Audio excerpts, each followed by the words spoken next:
நானும் ஒரு மாசமா வந்து சொல்லிட்டே இருக்கேன் எல்லாத்தையும். கிளாஸஸ் ஸ்டார்ட் ஆக போகுது, ரெக்கார்ட் பண்ண போறோம், லைவ் கிளாஸ் ஸ்டார்ட் பண்ண போறோம். நவம்பர் 3 ஈவினிங் ஃபர்ஸ்ட் வீக் எல்லாம் சொல்லிட்டே தான் இருக்கும். ஆனா இத்தனை நாளா வராது என்கொயரி. கரெக்டா நம்ம 4:30க்கு நம்ம கிளாஸ் ஸ்டார்ட் பண்ணணும்னு வச்சுக்கோங்களேன், அப்ப பார்த்தா 5 மெசேஜஸ் 6 மெசேஜஸ் அது பாட்டுக்கு வந்துட்டே இருக்கு. ப்ராபப்ளி பிகாஸ் இன்னைக்கு நவம்பர் 3 எக்ஸாம் ரிசல்ட் வந்திருக்கு, அதனால கூட இருக்கலாம்னு வச்சுக்கோங்களேன். பட் ஸ்டில் அந்த லாஸ்ட் மினிட் ஹரிபரின்றது பயங்கரமா இருக்கு. வாட் டு டூ, ஒன்னும் பண்ண முடியாது. சரி, ஓகே.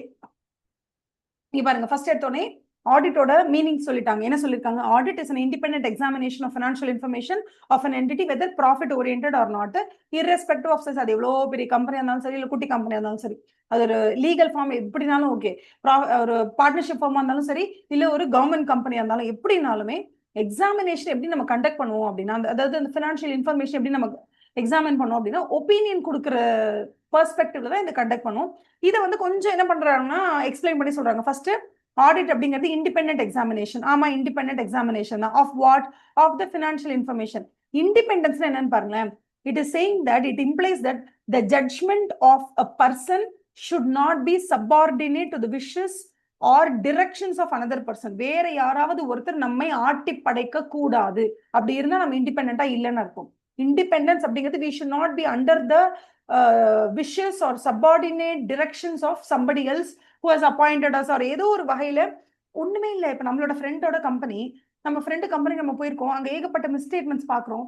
நமக்கு வந்து அங்க வந்து பேட் ரிப்போர்ட் கொடுக்கணும்னு தான் தோணுது, ஆனா கொடுக்க முடியல. ஐயோ பாவம் ஃப்ரெண்ட் ஆயிட்டானே அப்படிங்கறதுனால ஏகப்பட்ட இதை கரெக்ஷன் பண்ணிக்கோ, அதை கரெக்ஷன் பண்ணிக்கோ, எவ்வளவோ உனக்கு ஹெல்ப் பண்ணி நீ இந்த அளவுக்கு உள்ள ஃப்ராட் நடந்திருக்கு, இருந்தாலும் பரவாயில்ல, நான் வந்து உனக்கு நான் பேட் ஒப்பீனியன் கொடுத்துட்டா என்ன ஆகுது, சரி ஓகே போய் தொலை, நான் குட் ஒப்பீனியன் கொடுக்குறேன், அடுத்த வாட்டி நீ சரி பண்ணி கொடு. இந்த மாதிரி ஃபெமிலியாரிட்டி கூட ஒரு த்ரெட்டா மாறலாம் நமக்கு. இண்டிபெண்டா நம்ம இருக்கணும் அப்படின்னு நினைக்கிறதுக்கு ஒரு ஃப்ரெண்ட்ஷிப் கூட அந்த இண்டிபெண்டன்ஸை சீர்குலைக்கலாம். அதனால வாட் இஸ் இண்டிபெண்டன்ஸ்? ஓகே, இண்டிபெண்டன்ஸ்னாலே உடனே வந்து நமக்கு சுத்தமா கண்டிப்பா ஒண்ணுமே தெரியாத ஒரு ஸ்ட்ரேஞ்சரோட கம்பெனி தான் நம்ம போய் ஆடிட் பண்ணணும்னு சொல்லல. அந்த இடத்துல நம்மளுடைய டெசிஷன் யாருடைய வேற யாரும் அதை வந்து இன்ஃப்ளூயன்ஸ் பண்ணிடக்கூடாது. அந்த அளவுக்கு நம்ம திடகாத்திரமா இருக்கணும்.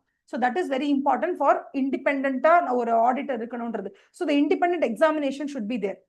அதுக்கப்புறம் இருக்குது நார்மல் கதை. ஒரு எக்ஸாம்பிள் மாதிரி கொடுத்து, ஒரு சோல் ப்ரொப்ரேட்டரா இருந்தா நீங்க என்ன பண்ணுவீங்க? ஒரு உங்க பிரதரோட கம்பெனி போய் நீங்க ஆடிட் பண்றீங்க, உங்க பிரதரோட கடையை போய் ஆடிட் பண்றீங்கன்னா அங்க போய் உங்களால எப்படி இண்டிபெண்டா ஆடிட் பண்ண முடியுமா? அந்த மாதிரி கேட்டிருக்காங்க. ஓகேவா? சோ அதே மாதிரி நீங்க ஒரு ஷேர் ஹோல்டரா இருக்கீங்க ஒரு கம்பெனிக்கு, அந்த கம்பெனியை நீங்க போய் ஆடிட் பண்ணும்போது என்ன நினைப்பீங்க? ஐயோ, நம்ம பேட் ரிப்போர்ட் கொடுத்துட்டோம்னா ஷேர் பிரைசஸ் எல்லாம் கீழே விழுந்துருமே, நம்ம போய் எப்படி பேட் ரிப்போர்ட் கொடுக்க கூடாது அப்படின்னு நீங்க யோசிப்பீங்க. அந்த மாதிரி ஏதாவது இருந்தா கூட அது உங்களோட டெசிஷன் மேக்கிங் ஸ்கில்ஸ் பாதிக்கும்னு சொல்றாங்க. ஓகேவா? சோ இதுதான் இங்க இருக்கிறதே முக்கியமான கீவேர்ட் இதுதான். Independence implies that the judgment of a person is not subordinate. இது ஒன்னா. அது செகண்ட் ஒன் பாருங்களேன். செகண்ட் பாயிண்ட் என்ன சொல்றாங்க? அதாவது அந்த மேல ஒரு பேராகிராஃப் ஒன்று படிச்சோம்லப்பா, what is audit, meaning of ஆடிட்னு அந்த ஒரு 3 லைன் கொடுத்தாங்கல்ல, அதுல ஒரு வார்த்தையா கீழே எக்ஸ்பிளைன் பண்ணுவாங்க. ஃபர்ஸ்ட் எத்தனை ஆடிட் இஸ் இண்டிபெண்டன்ட் எக்ஸாமினேஷன் சொன்னாங்களா, அப்ப ஃபர்ஸ்ட் இண்டிபெண்டன்ட்னா என்னன்னு எக்ஸ்பிளைன் பண்ணிருக்காங்க. அடுத்தது என்ன பண்ணுவாங்க? ப்ராஃபிட் ஓரியன்டட் ஆர் நாட், உடனே அதை எக்ஸ்பிளைன் பண்ணுவாங்க கீழே. இங்க பாருங்க, செகண்ட் பாயிண்ட் என்னது? the entity whose financial information is examined need not be necessarily a profit oriented. அது ப்ராஃபிட் ஓரியன்டா தான் இருக்கணும்ன்ற அவசியமே இல்லைன்னு சொல்றாங்க. ஓகேவா? அது நான் ப்ராஃபிட் ஆர்கனைசேஷனா கூட இருக்கலாம்.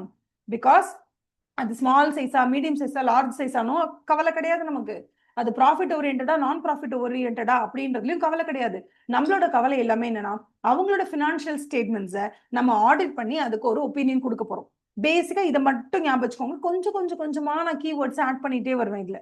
இப்போதைக்கு நான் என்ன சொல்றேன், பினான்சியல் ஸ்டேட்மெண்ட்ஸை நீங்க போய் ஆடிட் பண்றீங்க, உங்க ஒப்பீனியனை கொடுக்குறீங்க, வெளில வரீங்க, இவ்வளவுதான்.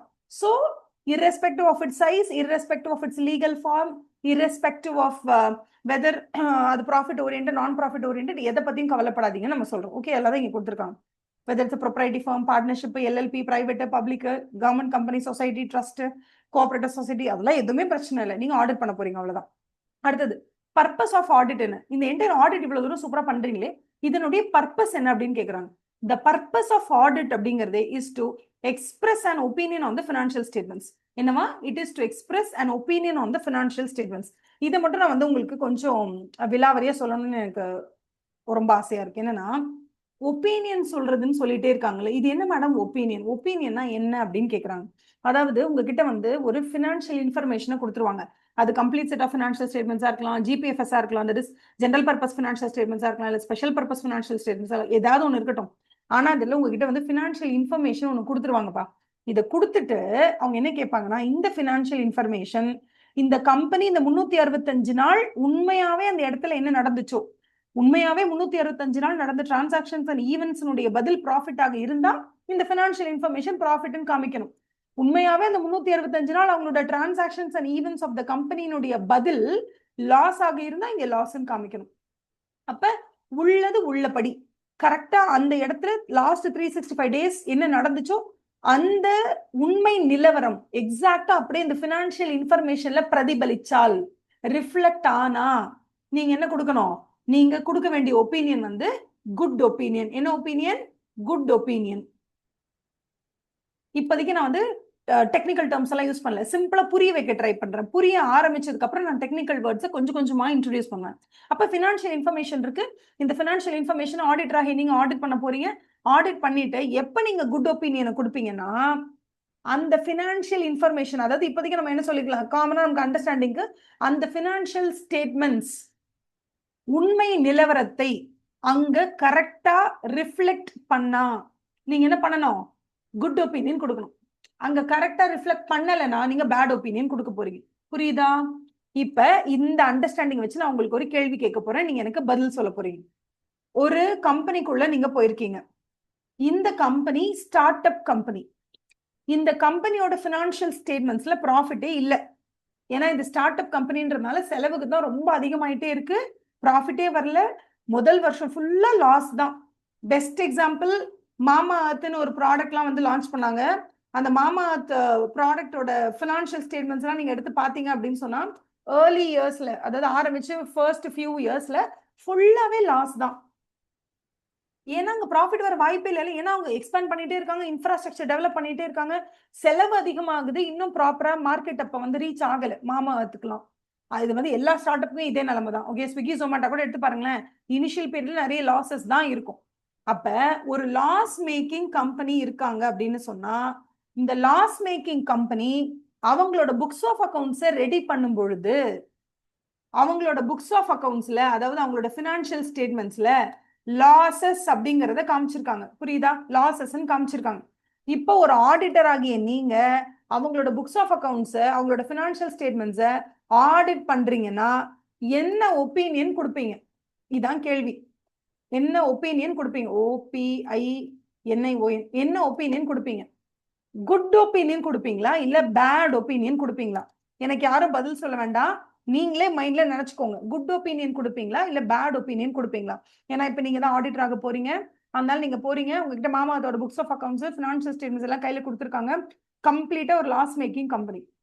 இந்த லாஸ் மேக்கிங் உண்மையில நீங்க அங்க பாக்குறீங்க, ஓகே இவ்வளவு லாஸ் மேக்கிங் கம்பெனியா இருக்கே, ஓகே லாஸ் வந்து போட்டிருக்காங்க கிட்டத்தட்ட 230 கோடி லாஸ் அப்படின்னு போட்டு பினான்சியல் ஸ்டேட்மெண்ட்ஸ் உங்ககிட்ட கொடுத்துருக்காங்க.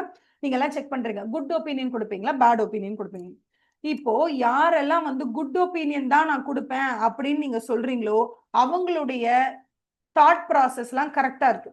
யாரெல்லாம் நான் பேட் ஒப்பீனியன் கொடுப்பேன் மேடம்னு மைண்ட் வாய்ஸ் ஓடிச்சோ அவங்களுடைய தாட் ப்ராசஸ்ல ஒரு சின்ன மாற்றம் வேண்டும்.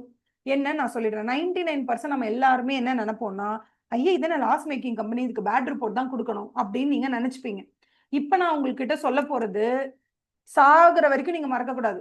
ஆஸ் அ சார்ட்டர்ட் அக்கௌண்டன்ட் இது ரொம்ப முக்கியம் உங்களுக்கு. இதை நீங்க சாகுற வரைக்கும் மறக்கக்கூடாது. என்னன்னா, ஒரு கம்பெனிக்கு நீங்க போறீங்க, அங்க பினான்சியல் ஸ்டேட்மெண்ட்ஸ் உங்ககிட்ட கொடுக்குறாங்க ஆடிட் பண்றதுக்கு அப்படின்னு சொன்னா, அந்த இடத்துல ஆடிட்டர் ஆகிய உங்களுக்கு என்ன வேலை தெரியுமா? whether the financial statements taken as a whole, whether the financial statements taken as a whole, கம்ப்ளீட்டா அந்த financial statements எடுத்து நீங்க செக் பண்ணி பார்க்கும்போது அந்த financial statements whether it reflects true and fair view, உண்மை நிலவரத்தை ஓகேவா ஓரளவுக்கு கரெக்டா சொல்லுதா, ஃபேரா கொடுக்குதா. ஃபேர் என்னது சொல்லுவாங்களே, கொஞ்சமாவது ஜஸ்டிஃபைபிளா பேசுங்க, கொஞ்சமாவது ஃபேரான ஜட்ஜ்மெண்ட் கொடுங்க, ஏன் இப்படி அநியாயம் பண்றீங்கன்னு கேட்பாங்க. ஃபேர்னா என்னன்னா நியாயம், ஜஸ்டிஃபைபிள்னு அர்த்தம். என்ன அர்த்தம்? ஜஸ்டிஃபைபிள். அப்ப whether the financial statements gives a true and fair view தான் கேக்குறாங்க. அப்ப ஒரு ஃபினான்ஷியல் ஸ்டேட்மெண்ட்ஸ்ல, அதாவது உண்மையாவே அந்த கம்பெனி லாஸ் மேக்கிங் கம்பெனின்னு வச்சுக்கோங்க, LMC loss making company, okay அந்த 2 வருஷத்துல ஃபுல்லா லாஸா தான் நடந்துட்டு இருக்கு. அப்ப உண்மையாவே அங்க என்ன நடந்திருக்கு? Losses. In reality the company has went through losses only. அப்ப உண்மையை தானே இங்க காமிக்க முடியும். அப்ப உண்மை நிலவரம் பினான்சியல் ஸ்டேட்மெண்ட்ஸில் கரெக்டா ரிஃப்ளெக்ட் ஆச்சுன்னா, if there is true and fair view, அந்த பினான்சியல் ஸ்டேட்மெண்ட்ஸ் உண்மை நிலவரத்தை பத்தி அந்த பினான்சியல் ஸ்டேட்மெண்ட்ஸ் உங்ககிட்ட உண்மையா எடுத்து சொல்லுதுப்பா. ட்ரூவா அங்க லாஸ்னா இங்க லாஸ்ன்னு காமிக்குது, அங்க 230 கோடி கரெக்டா லாஸ், இங்க 230 கோடி தான் லாஸ் காமிக்குது. அப்ப ட்ரூ அண்ட் ஃபேர் வியூவை கொடுக்கக்கூடிய பினான்சியல் ஸ்டேட்மெண்ட்ஸ் அங்க இருந்தா நீங்க உங்களோட ஒப்பீனியன் என்னன்னு கொடுப்பீங்க? குட் ஒப்பீனியன் அப்படின்னு கொடுப்பீங்க. சொல்றது புரியுதா? நல்லா புரிஞ்சுக்கோங்க, இதுல உங்களுக்கு கன்ஃபியூஷனே வரக்கூடாது. அப்போ ஒரு கம்பெனி லாஸ் மேக்கிங் கம்பெனியா இருந்தா அந்த பினான்சியல் ஸ்டேட்மெண்ட்ஸை பாக்குற ஆடிட்டர் பேட் ரிப்போர்ட் கொடுப்பாரான்னு கேட்டா கொடுக்க மாட்டார். அதுக்கு மாற என்ன கொடுப்பாரு? குட் ரிப்போர்ட் தான் கொடுப்பாரு. அப்படின்னா என்ன அர்த்தம்னா, whether the financial statements taken as a whole are free from material misstatement. ஓகேவா? அப்ப அவங்க என்ன சொல்றாங்க, நம்ம ஆடிட் பண்ண போகும்போது அங்க இருக்கக்கூடிய பினான்சியல் ஸ்டேட்மெண்ட்ஸ்ன்றது ஒரு கண்ணாடி மாதிரி. அந்த கண்ணாடி உண்மையாவே அந்த கம்பெனியோட நிலவரத்தை நம்ம கிட்ட ரிஃப்ளெக்ட் பண்ணிச்சுன்னா நீங்க சூப்பர் குட் அப்படி சைன் போட்டு வந்துடணும். அங்க உள்ள கம்பெனியும் அழுதுகிட்டு இருக்கு, புலம்பிக்கிட்டு இருக்கு, லாஸ் மேக்கிங்கா இருக்கு. ஆனா பினான்சியல் ஸ்டேட்மெண்ட்ஸ்ல அவங்க சூப்பர் ப்ராஃபிட் மேக்கிங்னு சும்மா அங்கங்க என்ன பண்ணிருக்கானுங்க, டெக்கரேட் பண்ணி வச்சிருக்கானுங்க. அப்ப உண்மை நிலவரத்தை அது மிரர் பண்ணுதா? பண்ணல. உண்மை நிலவரத்தை மிரர் பண்ணா நம்ம என்ன ரிப்போர்ட் கொடுக்கணும்? குட் ரிப்போர்ட் கொடுக்கணும். உண்மை நிலவரத்தை அந்த இடத்துல அது ரிஃப்ளெக்ட் பண்ணாம மிரர் பண்ணாம உள்ள அழுதுட்டு இருக்காங்க, வெளியில சூப்பர் ப்ராஃபிட்னு அந்த மட்டும் சொல்லுதுன்னா அப்ப அதை நம்ம ஃபுல்லா ஆடிட் பண்றோம். ஆடிட் பண்ணா ஓகே ஓகே இந்த பினான்சியல் ஸ்டேட்மெண்ட்ஸ் ப்ராஃபிட் தான் போட்டிருக்கு. அப்ப சைடுமே ஆடிட்டருக்கு வேலையே இருக்காதே. ஒரு ப்ராஃபிட் மேக்கிங் கம்பெனினா அங்க போய் நீங்க குட் ரிப்போர்ட் கொடுக்கறதுக்கும், லாஸ் மேக்கிங் கம்பெனி அங்க போய் பேட் ரிப்போர்ட் கொடுக்கறதுக்கும் நம்ம எதுக்கு போய் ஆடிட் பண்ணணும் இவ்வளவு கஷ்டப்பட்டு படிக்கணும்? படிக்கவே வேண்டாமே. அதனால எப்போதுமே don't have a misconception that okay ஒரு சூப்பர் ப்ராஃபிட் மேக்கிங் கம்பெனியோட பேலன்ஸ் ஷீட் மட்டும் கொடுத்தாங்க நம்ம குட் ரிப்போர்ட் கொடுக்கணும். ஒரு பேடா பர்ஃபார்ம் பண்ணிட்டு இருக்கு ஒரு கம்பெனில எம்டி சரியில்லை, சிஇஓ சரியில்லை, நிறைய மிஸ்டேக்ஸ் பண்ணிட்டாங்க, அதனால அவங்களுக்கு ஏகப்பட்ட லாசஸ் வந்துட்டு இருக்கு. ஆனா அந்த பினான்சியல் இன்ஃபர்மேஷன், அதாவது அந்த பினான்சியல் ஸ்டேட்மெண்ட்ஸ்ல அவங்க என்ன சொல்லியிருக்காங்க, இந்த மாதிரி மிஸ்டேக் நடந்துச்சு, இந்த மாதிரி ஒரு பெரிய டிசாஸ்டர்ஸான நாங்க ஒரு டெசிஷன் எடுத்துட்டோம், அதனால எங்களுக்கு இவ்வளவு லாஸ் ஆயிடுச்சு அப்படிங்கிற உண்மையை அவங்களோட பினான்சியல் ஸ்டேட்மெண்ட்ல அவங்க காமிச்சிட்டாங்கன்னா நம்ம போய் அங்க என்ன சொல்லுவோம்? குட் ரிப்போர்ட் கொடுத்துட்டு வந்துரும். மேடம் இது என்ன மேடம் குட் ரிப்போர்ட் அப்படின்னு கேட்டீங்கன்னா, இந்த ரிப்போர்ட்டுக்கு பேர் என்ன தெரியுமா? இந்த ரிப்போர்ட்டுக்கு பேர் என்னன்னா, இந்த ரிப்போர்ட் சொல்லுது தட் உண்மை நிலவரத்தை இந்த financial statements true and fair வியூவை பிரதிபலிக்குது. அதனால மக்களாகிய நீங்க, மக்கள் மட்டும் இல்ல, vendor, customer, government, banker, Reserve Bank of India, யாரா இருந்தாலும் சரி, நீங்க எல்லாருமே இந்த பினான்சியல் இன்ஃபர்மேஷன், அதாவது இந்த பினான்சியல் ஸ்டேட்மெண்ட்ஸ்ல கொடுக்கப்பட்டிருக்கிற எல்லா இன்ஃபர்மேஷனும் உண்மைதான், அதை நீங்க நம்பி எந்த டெசிஷன் வேணாலும் எடுங்க அப்படிங்கிற வாக்குறுதியை தான் உங்களோட குட் ரிப்போர்ட் கொடுக்குது. அப்ப உங்களோட ரிப்போர்ட் அப்படிங்கிறது குட் ஒப்பீனியன்றது என்ன? குட் ஒப்பீனியனா உள்ளது உள்ளபடி அந்த பினான்சியல் ஸ்டேட்மெண்ட்ஸ்ல ரிஃப்ளெக்ட் ஆச்சுன்னா நீங்க அந்த இடத்துல என்ன கொடுக்கணும்? குட் ஒப்பீனியன் கொடுக்கணும். Good opinion says that anybody who wants to take a decision you can depend upon the financial statements. பயப்படாதீங்க, பினான்சியல் ஸ்டேட்மெண்ட்ஸ்ல என்ன கொடுத்திருக்காங்களோ அதுதான் உண்மை நிலவரம் கூட நான் செக் பண்ணிட்டேன். நான் ஃபீல்டு ஒர்க்குக்கு போனேன், நான் எங்க போனேன், நான் நேரடியாவே அந்த கம்பெனிக்கு போனேன், நான் போய் பார்த்தேன் அந்த கம்பெனில உள்ள என்ன நடக்குதோ அதைத்தான் இந்த பினான்சியல் ஸ்டேட்மெண்ட்ஸ்ல ரிஃப்ளெக்ட் ஆயிருக்கு. நீங்க அந்த பினான்சியல் ஸ்டேட்மெண்ட்ஸ்ல இருக்கிறத நம்பி நீங்க டெசிஷன் எடுங்க. நான் உங்களுக்கு ரீசனபிள் அஷூரன்ஸ் கொடுக்குறேன், நான் கேரண்டி கொடுக்குறேன்னு சொல்லல, அப்ப கூட நான் உங்களுக்கு ரீசனபிள் அஷூரன்ஸ் கொடுக்குறேன், நீங்க தைரியமா go ahead with your decision making அப்படின்னு சொல்லி ஒரு ஆடிட்டர் சொல்வார். ஏன் அதனால கேரண்டி கொடுக்க முடியாது? ஏன்னா அவர் 100% செக் பண்ண முடியாதுல, அவ்வளவு டைம் இருக்காதுல்ல. அதனால அவரால் முடிஞ்ச வரைக்கும் அவர் சாம்பிள் எடுத்து தான் செக் பண்ணுவாரு. ஆடிட்னாலே சாம்பிளிங் தான். அங்க போயிட்டு 100% டிரான்சாக்ஷன்ஸையும் ஈவெண்ட்ஸையும் செக் பண்ண நமக்கு டைம் இருக்காது. அப்ப நம்ம ரொம்ப அதி முக்கியமான பல டிரான்சாக்ஷன்ஸ் அண்ட் ஈவெண்ட்ஸை செக் பண்ணி தான் அதுல இருந்து நம்ம ஒரு முடிவுக்கு வரும். அந்த முடிவுக்கு பேர் தான் நான் என்ன சொன்னேன்? ஒப்பீனியன், குட் ஒப்பீனியன் சொன்னேன்னா, இப்ப அதை டெக்னிக்கலா அதுக்கு பேர் என்ன தெரியுமாப்பா சொல்லுவாங்க? Unmodified opinion. என்ன ஒப்பீனியன்? Unmodified opinion. இல்ல இது இப்படியும் சொல்லுவாங்க, என்னன்னா அன்குவாலிஃபைடு ஒப்பீனியன். என்ன அர்த்தம்? அன்குவாலிஃபைடு ஒப்பீனியன் இல்லைன்னா அன்மாடிஃபைடு ஒப்பீனியன் சொல்லுவாங்க. ஓகேவா? இப்ப நம்ம படிக்கும் போது மேடம் பச்சாப்பு தான் படிக்கிறோம், ஆனா இவ்வளவு கஷ்டமா இருக்கே, இதெல்லாம் சொல்லி தரீங்களே அப்படின்னு கேட்டா, புக்ல வந்து பேசிக்ஸா நமக்கு சொல்லி கொடுப்பாங்க. இப்ப நான் சொல்லி கொடுக்கும்போது என்ன பண்ணுவேன்னா, பேசிக்ல இருந்து கொஞ்சம் கொஞ்சம் கொஞ்சமா வேர்ட்ஸ் ஆட் பண்ணிட்டு வருவேன். சோ தட் உங்களுக்கு first chapter, second chapter, third chapter படிக்கும்போது எல்லாமே புதுசா படிக்கிற மாதிரி இருக்கும். பட் அதுக்கப்புறம் 4, 5, 6 எல்லாம் போக போக போக இதை ரிப்பீட் பண்ணி உங்களுக்கு இது வந்து ரொம்ப கம்ஃபர்டபுள் ஆயிடும் படிக்கிறதுக்கு. சோ ஃபர்ஸ்ட் நான் உங்களுக்கு என்ன சொன்னேன், உள்ளது உள்ளபடி அந்த கம்பெனில என்ன நடக்குதோ அப்படியே அந்த ஃபினான்ஷியல் ஸ்டேட்மெண்ட்ஸ்ல அது ரிஃப்ளெக்ட் ஆச்சுன்னா அப்ப அது என்ன கொடுக்கும், ட்ரூ அண்ட் ஃபேர் வியூவை கொடுக்கும். யாருக்கு, ஆடிட்டருக்கு. ட்ரூ அண்ட் ஃபேர் வியூவை கொடுக்குது, ஆடிட்டர் நம்புறாரு, ஓகே ஃபினான்ஷியல் ஸ்டேட்மெண்ட்ஸ்ன்றது இந்த கம்பெனியில் என்ன நடக்குதோ அதோட உண்மையான பிரதிபலிப்பா தான் இருக்குன்னு அவருக்கு தோணுச்சுன்னா ஹில் கிவ் குட் ஒப்பீனியன். இப்ப நான் என்ன சொல்லியிருக்கேன், அந்த ஒப்பீனியன் குட் ஒப்பீனியன் சொல்லாதீங்க, அது என்ன சொல்ல போறீங்க நீங்க, அன்குவாலிஃபைடு ஒப்பீனியன், அப்படி இல்லைன்னா அன்மாடிஃபைடு ஒப்பீனியன். புரியுதா? இப்ப எல்லாருக்கும் ஒரு டவுட் இருக்கும், மேம் குவாலிஃபைட்னா என்ன? ஜென்ரலான லைஃப்ல அவர் ஒரு குவாலிஃபைட், அவருக்கு எவ்வளவு குவாலிஃபிகேஷன் இருக்கு தெரியுமா, அவர் எப்படி தெரியுமா, இப்படி தெரியுமா அப்படின்னு நம்ம பேசுறதுக்கு தான் இந்த குவாலிஃபைடுன்ற வார்த்தையை யூஸ் பண்ணுவோம். ஆனா ஃபினான்ஷியல் ஸ்டேட்மெண்ட்ஸை பொறுத்த வரைக்கும் do you know what do you mean by qualified opinion or qualified report அப்படின்னு என்ன தெரியுமா? ஒரு அதாவது இது எப்படி நம்ம நீங்க புரிஞ்சுக்கணும், ஜென்ரலா வந்து குவாலிஃபைட் ரிப்போர்ட் என்ன அர்த்தம், சூப்பர்பா அப்படின்னு நம்ம நினைச்சுப்போம்ல. ஆனா ஆடிட்ல அப்படி கிடையாது. குவாலிஃபைடு ரிப்போர்ட்னா பேட் ரிப்போர்ட்னு அர்த்தம். குவாலிஃபைட் ரிப்போர்ட்னா பேடுப்பா அப்படின்னு அர்த்தம். அன்குவாலிஃபைட் ரிப்போர்ட்னா சூப்பர் ரிப்போர்ட் பா அப்படின்னு அர்த்தம். இது ஏன் சொல்றாங்கன்னா, நம்ம கிட்ட பினான்சியல் இன்ஃபர்மேஷன் ஒப்படைச்சிருக்காங்க, அதுல இருக்கிறது இருக்க மாதிரி அப்படியே இருக்கும். பினான்சியல் இன்ஃபர்மேஷன், பினான்சியல் ஸ்டேட்மெண்ட்ஸ் நம்மகிட்ட இருக்கு. அந்த பினான்சியல் ஸ்டேட்மெண்ட்ஸ்ல நீங்க இங்க தப்பு இருக்கு, இங்க தப்பு இருக்கு, இங்க தப்பு இருக்கு, இங்க ஒரு தப்பு, இங்க ஒரு தப்பு, இங்க ஒரு தப்புன்னு மார்க் பண்றீங்கல்லப்பா, இதுக்கு பேரு qualification number 1, qualification number 2, qualification number 3, qualification number 4, qualification number 5, qualification number 6. அப்ப நீங்க எந்த ஒரு பினான்சியல் ஸ்டேட்மெண்ட் கொடுக்குறீங்க, அதுல நான் எங்கேயும் கை வைக்கவே முடியலப்பா, எல்லாம் பர்ஃபெக்டா இருக்கு அப்படின்னா அதுக்கு பேரு அன்குவாலிஃபைடு ஒப்பீனியன். ஆஹா, அந்த பினான்சியல் ஸ்டேட்மெண்ட்ஸ் உள்ளது உள்ளபடி அப்படியே அழகா இருக்குப்பா, நான் அதுல கையே வைக்கலப்பா, அது அப்படியே பக்காவா இருக்குப்பா அப்படின்னு நீங்க அழகா அங்க போய் என்ன பண்ணலாம், அன்குவாலிஃபைடு ஒப்பீனியன். அப்படி இல்லைன்னா நாங்க போய் ஒன்னும் மாடிஃபை பண்ண வேண்டிய அவசியமே வரலையே, எல்லாம் அழகா அவங்க கொடுத்துட்டாங்க, இதை மாடிஃபை பண்ண, அதை மாடிஃபை பண்ண, இது இன்னும் ஏன் தப்பாவே வச்சிருக்க, இது இப்படியே தப்பா வச்சிருந்தா நான் ஒன்னு பேட் ரிப்போர்ட் தான் நான் கொடுப்பேன், நீ இதை தப்பா வச்சிருந்தா அவ்வளவுதான். அந்த ரேஞ்சுக்கு நம்ம தப்புன்னு எதையுமே வந்து கைக்குட்டி காமிக்க முடியல அப்படின்னும் போது நம்ம அதை என்னன்னு சொல்லுவோம், ஐயோ எதுவுமே நான் எதுவும் போய் டச்சே பண்ணலப்பா, நான் எதுவும் போய் மாடிஃபை பண்ண வேண்டிய அவசியமே இல்லப்பா, அவங்க அப்படியே கொடுத்ததே பிரிஸ்டின் கிளியரா அவ்வளவு பக்காவா தான்ப்பா கொடுத்தாங்க அப்படின்ற அளவுக்கு உங்களுக்கு நம்பிக்கை வந்துச்சான்னா மட்டும்தான் அதுக்கு பேர் என்னது, unmodified opinion. Unmodified opinion or unqualified opinion. அப்ப என்ன அர்த்தம் நீங்க ஞாபகம் வச்சுக்கணும், good report, good opinion, good அப்படின்ற வேர்டு வந்தாலே நீங்க என்ன ஞாபகம் வச்சுக்கணும், நம்ம கையே வைக்கலப்பா, அப்ப அன்மாடிஃபைடு. அது என்ன ரிப்போர்ட், அன்மாடிஃபைடு ரிப்போர்ட், அப்படி இல்லைன்னா அன்மாடிஃபைடு ஒப்பீனியன் சொல்லுவோம். புரியுதோ? அதே மாதிரி இன்னொரு வார்த்தை என்ன சொல்லலாம், அன்குவாலிஃபைடு ஒப்பீனியன். அன்குவாலிஃபைடு ஒப்பீனியன் அப்படின்னா என்ன அர்த்தம், நான் பேர்ல கையே வைக்கல, நான் இது குறை, அது குத்தம், குத்தம் குறைகள் அதுதான் குவாலிஃபிகேஷன், இப்படி ஞாபகம் வச்சுக்கோங்களேன். ஒரு குத்தமோ ஒரு குறையோ, அந்த குற்றங்களும் குறைகளும் அந்த இடத்துல நிறைய இருக்குன்னு நீங்க வந்து அங்க கை காட்டி சொல்ல முடியற அளவுக்கு அங்க ஏகப்பட்ட விஷயங்கள் இருந்தா அதுக்கு பேர் என்னது, அதுக்கு பேர் வந்து குவாலிஃபைடு ஒப்பீனியன். இல்லைங்க குற்றம் குறைகளே இல்லைன்னா அதுக்கு பேர் என்னது, அன்குவாலிஃபைடு ஒப்பீனியன். இதை முதல்ல எழுதிக்கோங்க. Are you all understanding? First பேசிக்கா இது உங்களுக்கு தெரியணும், சரியா?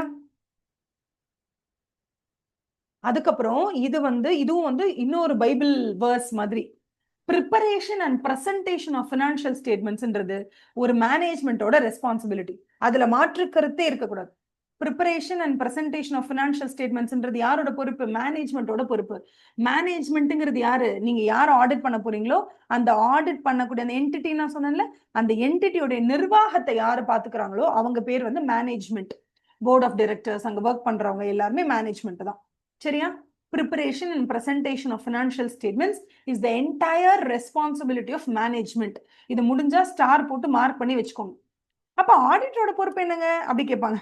அப்ப ஆடிட்டருக்கு அங்க என்ன வேலை அப்படின்னு கேட்டா, மேனேஜ்மெண்ட் வந்து எம்ஜிஎம்டி மேனேஜ்மெண்ட் என்ன பண்ணும்னா அங்க ஒரு வடையை சுடும், வடை மாதிரி இருக்கோ டோனட் மாதிரி இருக்கோ ஏதோ ஒன்று வடையை சுடும்.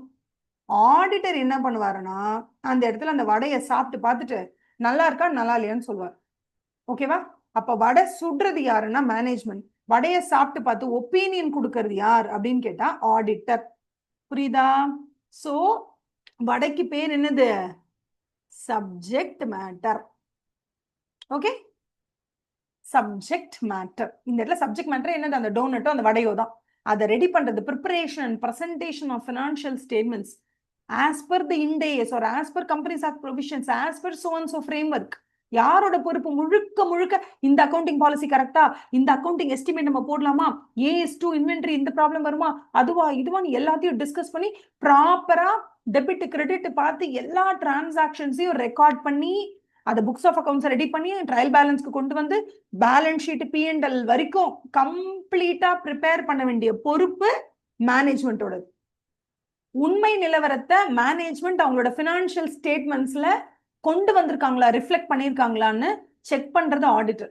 செக் பண்ணிட்டு ஒப்பீனியன் கொடுப்பார். அகைன் நான் உங்களுக்கு சொல்லியிருக்கேன், 2 வகையான ஒப்பீனியன் இருக்கு.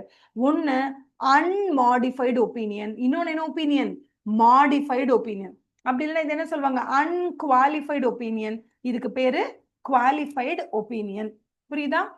அன்மாடிஃபைடு ஒப்பீனியன், இந்த பக்கம் என்ன சொல்றாங்க? Modified opinion. Do you understand? பேசிக்காவே 2 தான் இருக்கு. அன்மாடிஃபைடா ஒரு பிரச்சனை இல்லப்பா, எவ்ரிதிங் இஸ் ஃபைன்னு அர்த்தம். மாடிஃபைடு ஒப்பீனியன் என்ன? கொஞ்சம் கொஞ்சம் பிரச்சனை இருக்கு நான் சொல்றேன் அப்படின்னு அர்த்தம். ஓகேவா? இதை ஃபர்ஸ்ட் நீங்க புரிஞ்சுக்கணும்.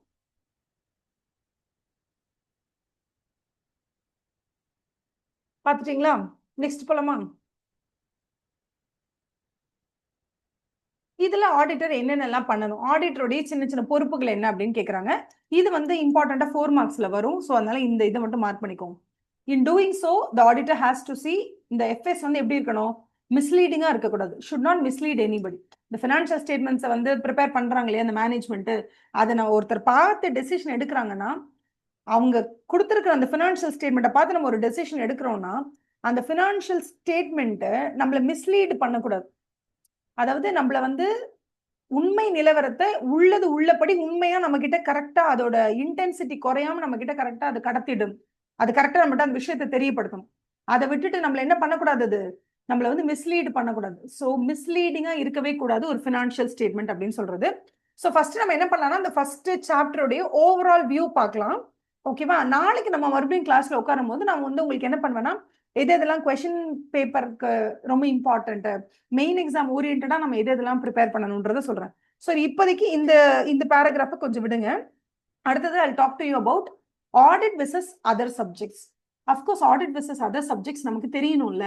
ஏன்னா இப்போ நமக்கு அக்கௌண்டிங் தெரியலன்னா ஆடிட் பார்க்க முடியாது. ஸோ அக்கௌண்டிங் ரொம்ப முக்கியம். அதே மாதிரி இப்போ நீங்க வந்து ஒரு ஃபார் எக்ஸாம்பிள் நீங்க ஏஐ ரிலேட்டடா ஒரு கம்பெனி இருக்கு. ஃபார் எக்ஸாம்பிள் இப்போ வந்து பர்ப்ளெக்சிட்டியோட books of accounts and financial ஸ்டேட்மெண்ட்ஸை நீங்க ஆடிட் பண்ண போறீங்க. அப்போ பர்ப்ளெக்சிட்டி என்ன மாதிரி பிசினஸ் பண்ணுது, அந்த இண்டஸ்ட்ரி எப்படிப்பட்டது, அந்த ஆர்டிஃபிஷியல் இன்டெலிஜென்ஸ் எப்படிப்பட்டது, டெக்னாலஜி என்னன்னே தெரியாம உங்களால உள்ள போய் ஆடிட் பண்ண முடியுமான்னு கேட்டா பண்ண முடியாது. So you should know the basic understanding of that industry, அந்த கம்பெனியை பத்தி, அவங்களோட பிசினஸை பத்தி, இதெல்லாம் பத்தி தெரிஞ்சுக்கணும். ஸோ ஆடிட் அப்படிங்கிறது வந்து தனிப்பட்ட முறையில் ஒரு ஆடிட்டர் போயிட்டு என்ன ஆடிட்லாம் படிச்சுட்டு வந்துட்டேன், ஸோ நீங்க வாங்க அப்படின்னு சொல்லிட்டு நீங்க டக்குன்னு போயிட்டு ஸ்பேஸ் எக்ஸ் கம்பெனியோட ஃபுல் பேலன்ஸ் ஷீட் எடுத்து உங்களால ஆடிட் பண்ணிட்டு முடியுமா? முடியாது. ஏன்னா ஸ்பேஸ் எக்ஸ் என்ன மாதிரி கம்பெனி, அவங்களுக்கு என்ன மாதிரி சயின்டிபிக் ஒரு டெக்னாலஜிக்கல் கம்பெனி என்ன ஏதுன்றது உங்களுக்கு தெரியணும். அதே மாதிரி ஒரு ஏஐ ரிலேட்டட் கம்பெனி அந்த ஏஐ ரிலேட்டட் கம்பெனில அவங்களோட பிசினஸ் மாடல் என்ன, எப்படி அவங்க பிசினஸ் பண்றாங்க, இதெல்லாம் தெரியணும்.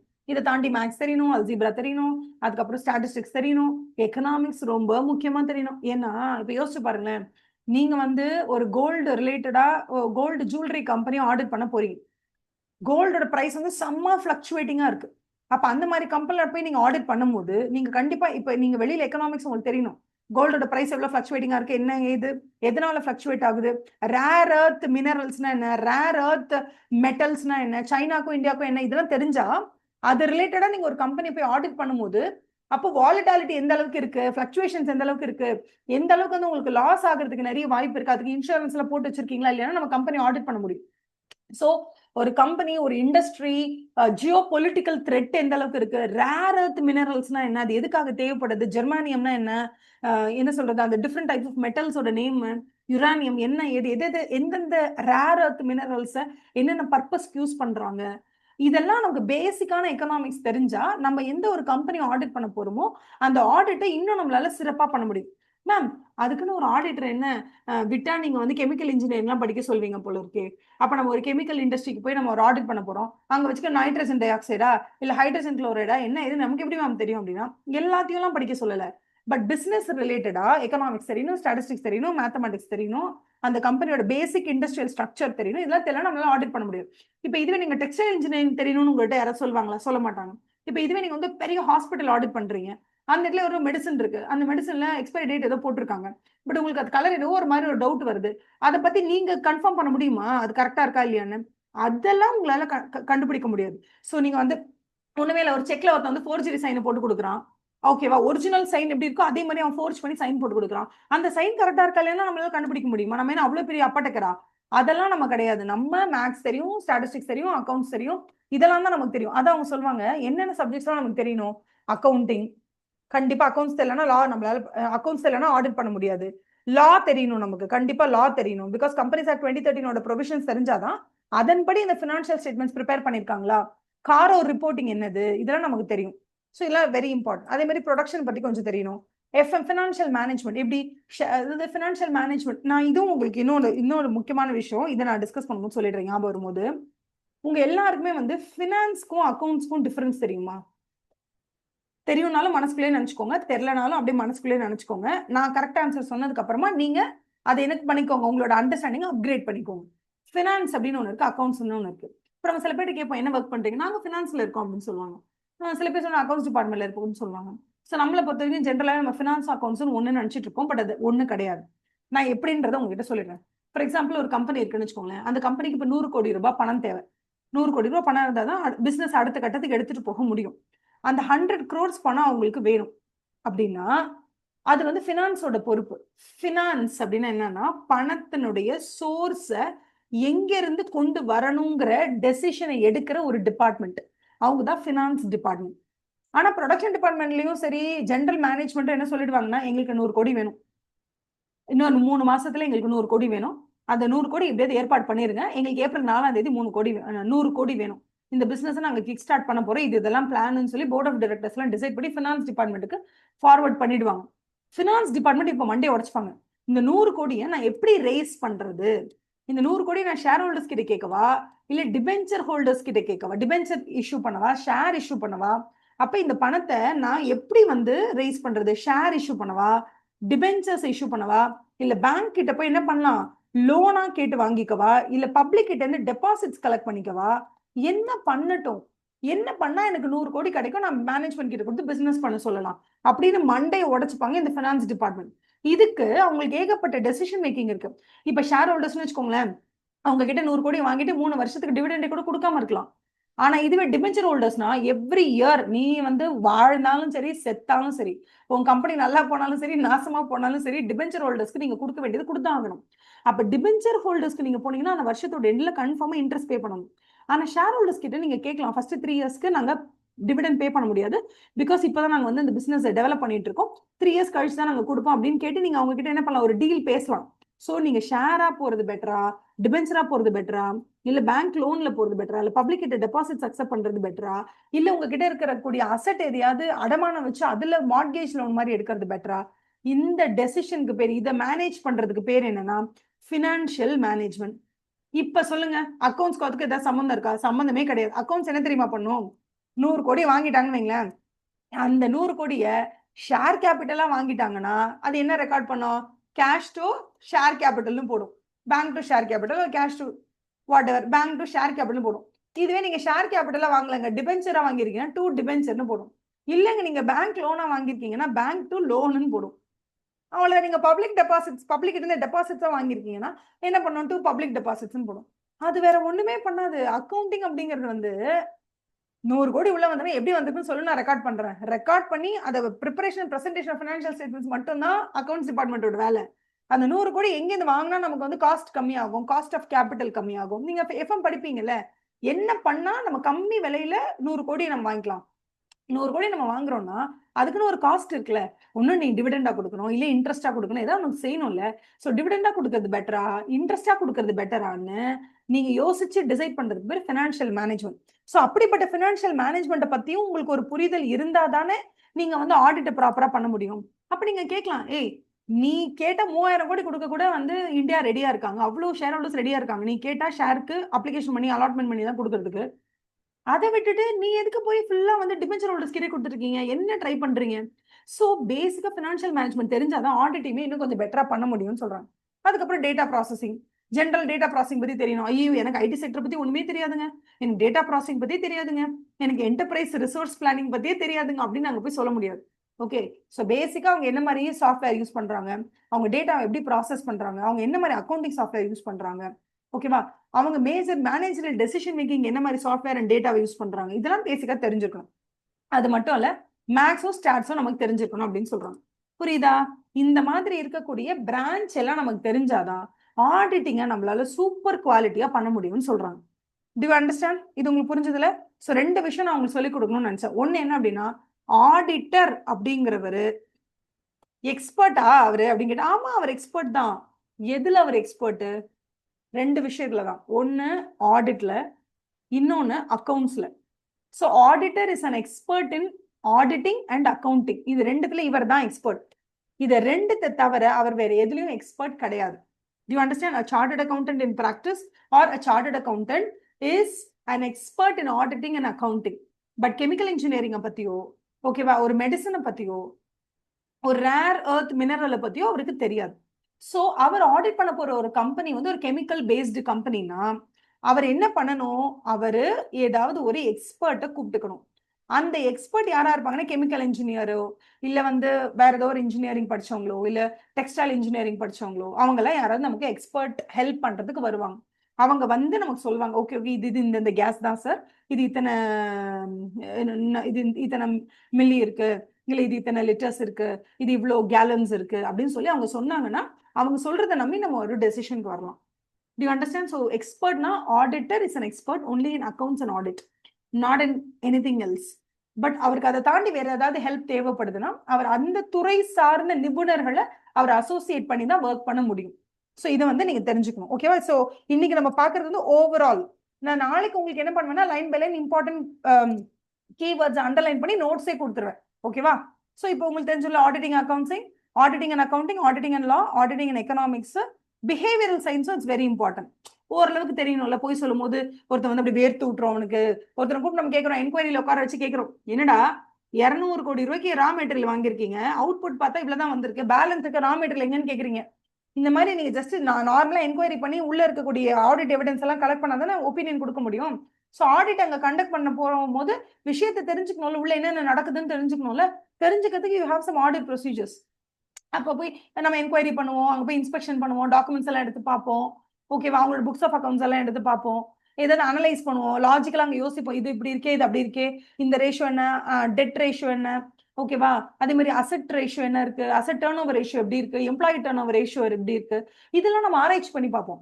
ஓகேவா? சோ இந்த மாதிரி அனாலிசிஸ் எல்லாம் பண்ணி பார்ப்போம். அப்படி அனாலிசிஸ் எல்லாம் பண்ணி பார்க்கும்போது உள்ள இருக்கவங்களோட பிஹேவியரை ஓரளவுக்காக நமக்கு சென்ஸ் பண்ண முடிஞ்சா நம்மளால பெட்டரா ஆடிட் பண்ண முடியும். Statistics, mathematics, data processing, enterprise data planning, enterprise resource planning நமக்கு கண்டிப்பா தெரியணும் அதெல்லாம். அப்புறம் நான் சொன்னேன் ஃபினான்ஷியல் மேனேஜ்மெண்ட். ஃபினான்ஷியல் மேனேஜ்மெண்ட்ல ஒர்க்கிங் கேபிட்டல் மேனேஜ்மெண்ட் இருக்கு, funds, ratio analysis, capital budgeting, இதெல்லாம் தெரிஞ்ச ஒரு ஆடிட்டரால இன்னும் பெட்டரா பண்ண முடியும். பிளஸ் ஒரு கம்பெனி நம்ம போறோம் ஆடிட் பண்ணா அவங்க என்னதான் ப்ரொடியூஸ் பண்றாங்க, அவங்க ப்ராடக்ட்டே என்னன்னு தெரியாம ஆடிட் பண்ணவே முடியாதுல்ல. சி ஃபார் எக்ஸாம்பிள் அவங்க micro semi conductor chip produce பண்ணணும்னு சொல்றாங்க. செமி கண்டக்டர் சிப்னா என்னன்னே தெரியலன்னா நீங்க எப்படி ஆடிட் பண்ண முடியும்? ஸோ பேசிக்கா ஓகே செமி கண்டக்டர் சிப்பா, ஓகே இதுதான் இன்டெல் ப்ராசஸர்லாம் சிப்ஸ் எல்லாம் இதுக்கே அந்த மாதிரி ஒரு செமி கண்டக்டர் சிப் தான் இது யூஸ் பண்ணி தான் மானிட்டர்ல இருந்து, சிபியூல இருந்து, மொபைல் போன்ஸ்ல இருந்து, என்ன சொல் ஸ்மார்ட் டிவிஸ்ல இருந்து எல்லாத்துக்குள்ளயும் இந்த சிப்ஸ், மைக்ரோ ஸ்மார்ட் சிப்ஸ் இருக்கணும், அதை தான் இவங்க ப்ரொடியூஸ் பண்றாங்க. அதுவும் இவங்க நானோ சிப்ஸ் எல்லாம் ப்ரொடியூஸ் பண்றாங்க. இவங்களுக்கு வந்து ஃபுல் சப்போர்ட்டும் கொடுக்கறது வந்து தைவான்ல இருக்கக்கூடிய டிஎஸ்எம்சி கம்பெனி தான் அப்படின்ற பேசிஸாவது உங்களுக்கு தெரியணும். தெரிஞ்சாதான் ஒரு கம்பெனியை நல்ல சீரும் சிறப்புமாக ஆடிட் பண்ண முடியும். ஓகேவா? அதுக்கு அடுத்தது talking about objectives of audit. இந்த அப்ஜெக்டிவ் ஆஃப் ஆடிட் அப்படிங்கிறது வந்து ஏபிசிடி மாதிரிமா. அதாவது எப்படி எல்கேஜில வந்து நீங்க ஏபிசிடி எஃப்ஜிஎச் எல்லாம் படிச்சுட்டு அதுக்கப்புறம் தான் உங்களுக்கு வந்து மத்ததெல்லாம் தெரியும்ல, அந்த மாதிரி ஆடிட் அப்படின்னு வந்துட்டாலே இது வந்து உங்களுக்கு ரொம்ப ரொம்ப ரொம்ப இம்பார்ட்டன்ட். இந்த 2 பாயிண்ட் ரொம்ப இம்பார்ட்டன்ட். ஆடிட் நீங்க பண்றீங்கல்ல, அப்ஜெக்டிவ் ஆஃப் ஆடிட் சம்டைம்ஸ் ஓவரா நம்ம வந்து மிஷன், அப்ஜெக்டிவ், கோல் அது இதுன்னு படிச்சு சிம்பிளா தமிழ்ல அதோட அர்த்தம் என்னன்னே தெரியாம போயிடுது. ஓகேவா? ஸோ அப்ஜெக்டிவ் ஆஃப் ஆடிட்னா என்னன்னா, ஆடிட்டர் நீங்க போய் ஆடிட் பண்றீங்களே ஆடிட்டர், அப்படி நீங்க ஆடிட் பண்றீங்கன்னா எதுக்காக பண்றீங்க? why do you do it? அந்த ஆடிட் பண்றது எதுக்காக? What is your goal? எதுக்காக நீங்க பண்றீங்க? why do you do and what are you trying to achieve? அந்த ஆடிட் பண்றதுனால எதை அச்சீவ் பண்ண பாக்குறீங்க? What is your achievement? எதை அச்சீவ் பண்றதுக்காக ஆடிட் பண்றீங்க? அப்படி ஆடிட் பண்ணி முடிச்சிட்டீங்கன்னா உங்களால எந்த மாதிரியான ஒரு கேரண்டியை எங்களுக்கு தர முடியும் அப்படின்னு கேட்கறாங்க. So the main purpose of இது இப்படி கூட வச்சுக்கலாமே, பர்பஸ் ஆஃப் ஆடிட், அப்படி இல்லைன்னா the main reason for auditing, இல்லைன்னா இப்படி கூட சொல்லலாம், பர்பஸ் ரீசனிங்லாம் விட்டுருங்களேன். ஒரு ஆடிட்டர் கையில எடுக்கும் பொழுது அவர் அட்டைன் பண்ண நினைக்கிற 2 விஷயங்கள், அதுதான் அப்ஜெக்டிவ்ஸ் ஆஃப் ஆடிட். ஓகேவா? ஸோ அந்த அப்ஜெக்டிவ்ஸ் ஆஃப் ஆடிட்ல என்ன சொல்றாங்க? Number 1, what is your first objective? First objective என்னன்னா, நீங்க ஒரு ஒப்பீனியன் கொடுத்தே ஆகணும். இந்த இடத்துல பாருங்களேன், நீங்க ஒப்பீனியன் இந்த பாயிண்ட்ல பாருங்க, you have to give opinion. நீங்க எஸ்கேப் ஆக முடியாது. செகண்ட் பாயிண்ட் பாருங்க, to report on the financial statements and communicate as required.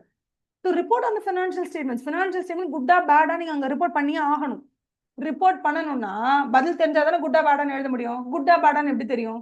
குட்டா பேடான்னு எப்ப தெரியும்னா நீங்க உள்ள போய் ஆடிட் பண்ணாதான் தெரியும்.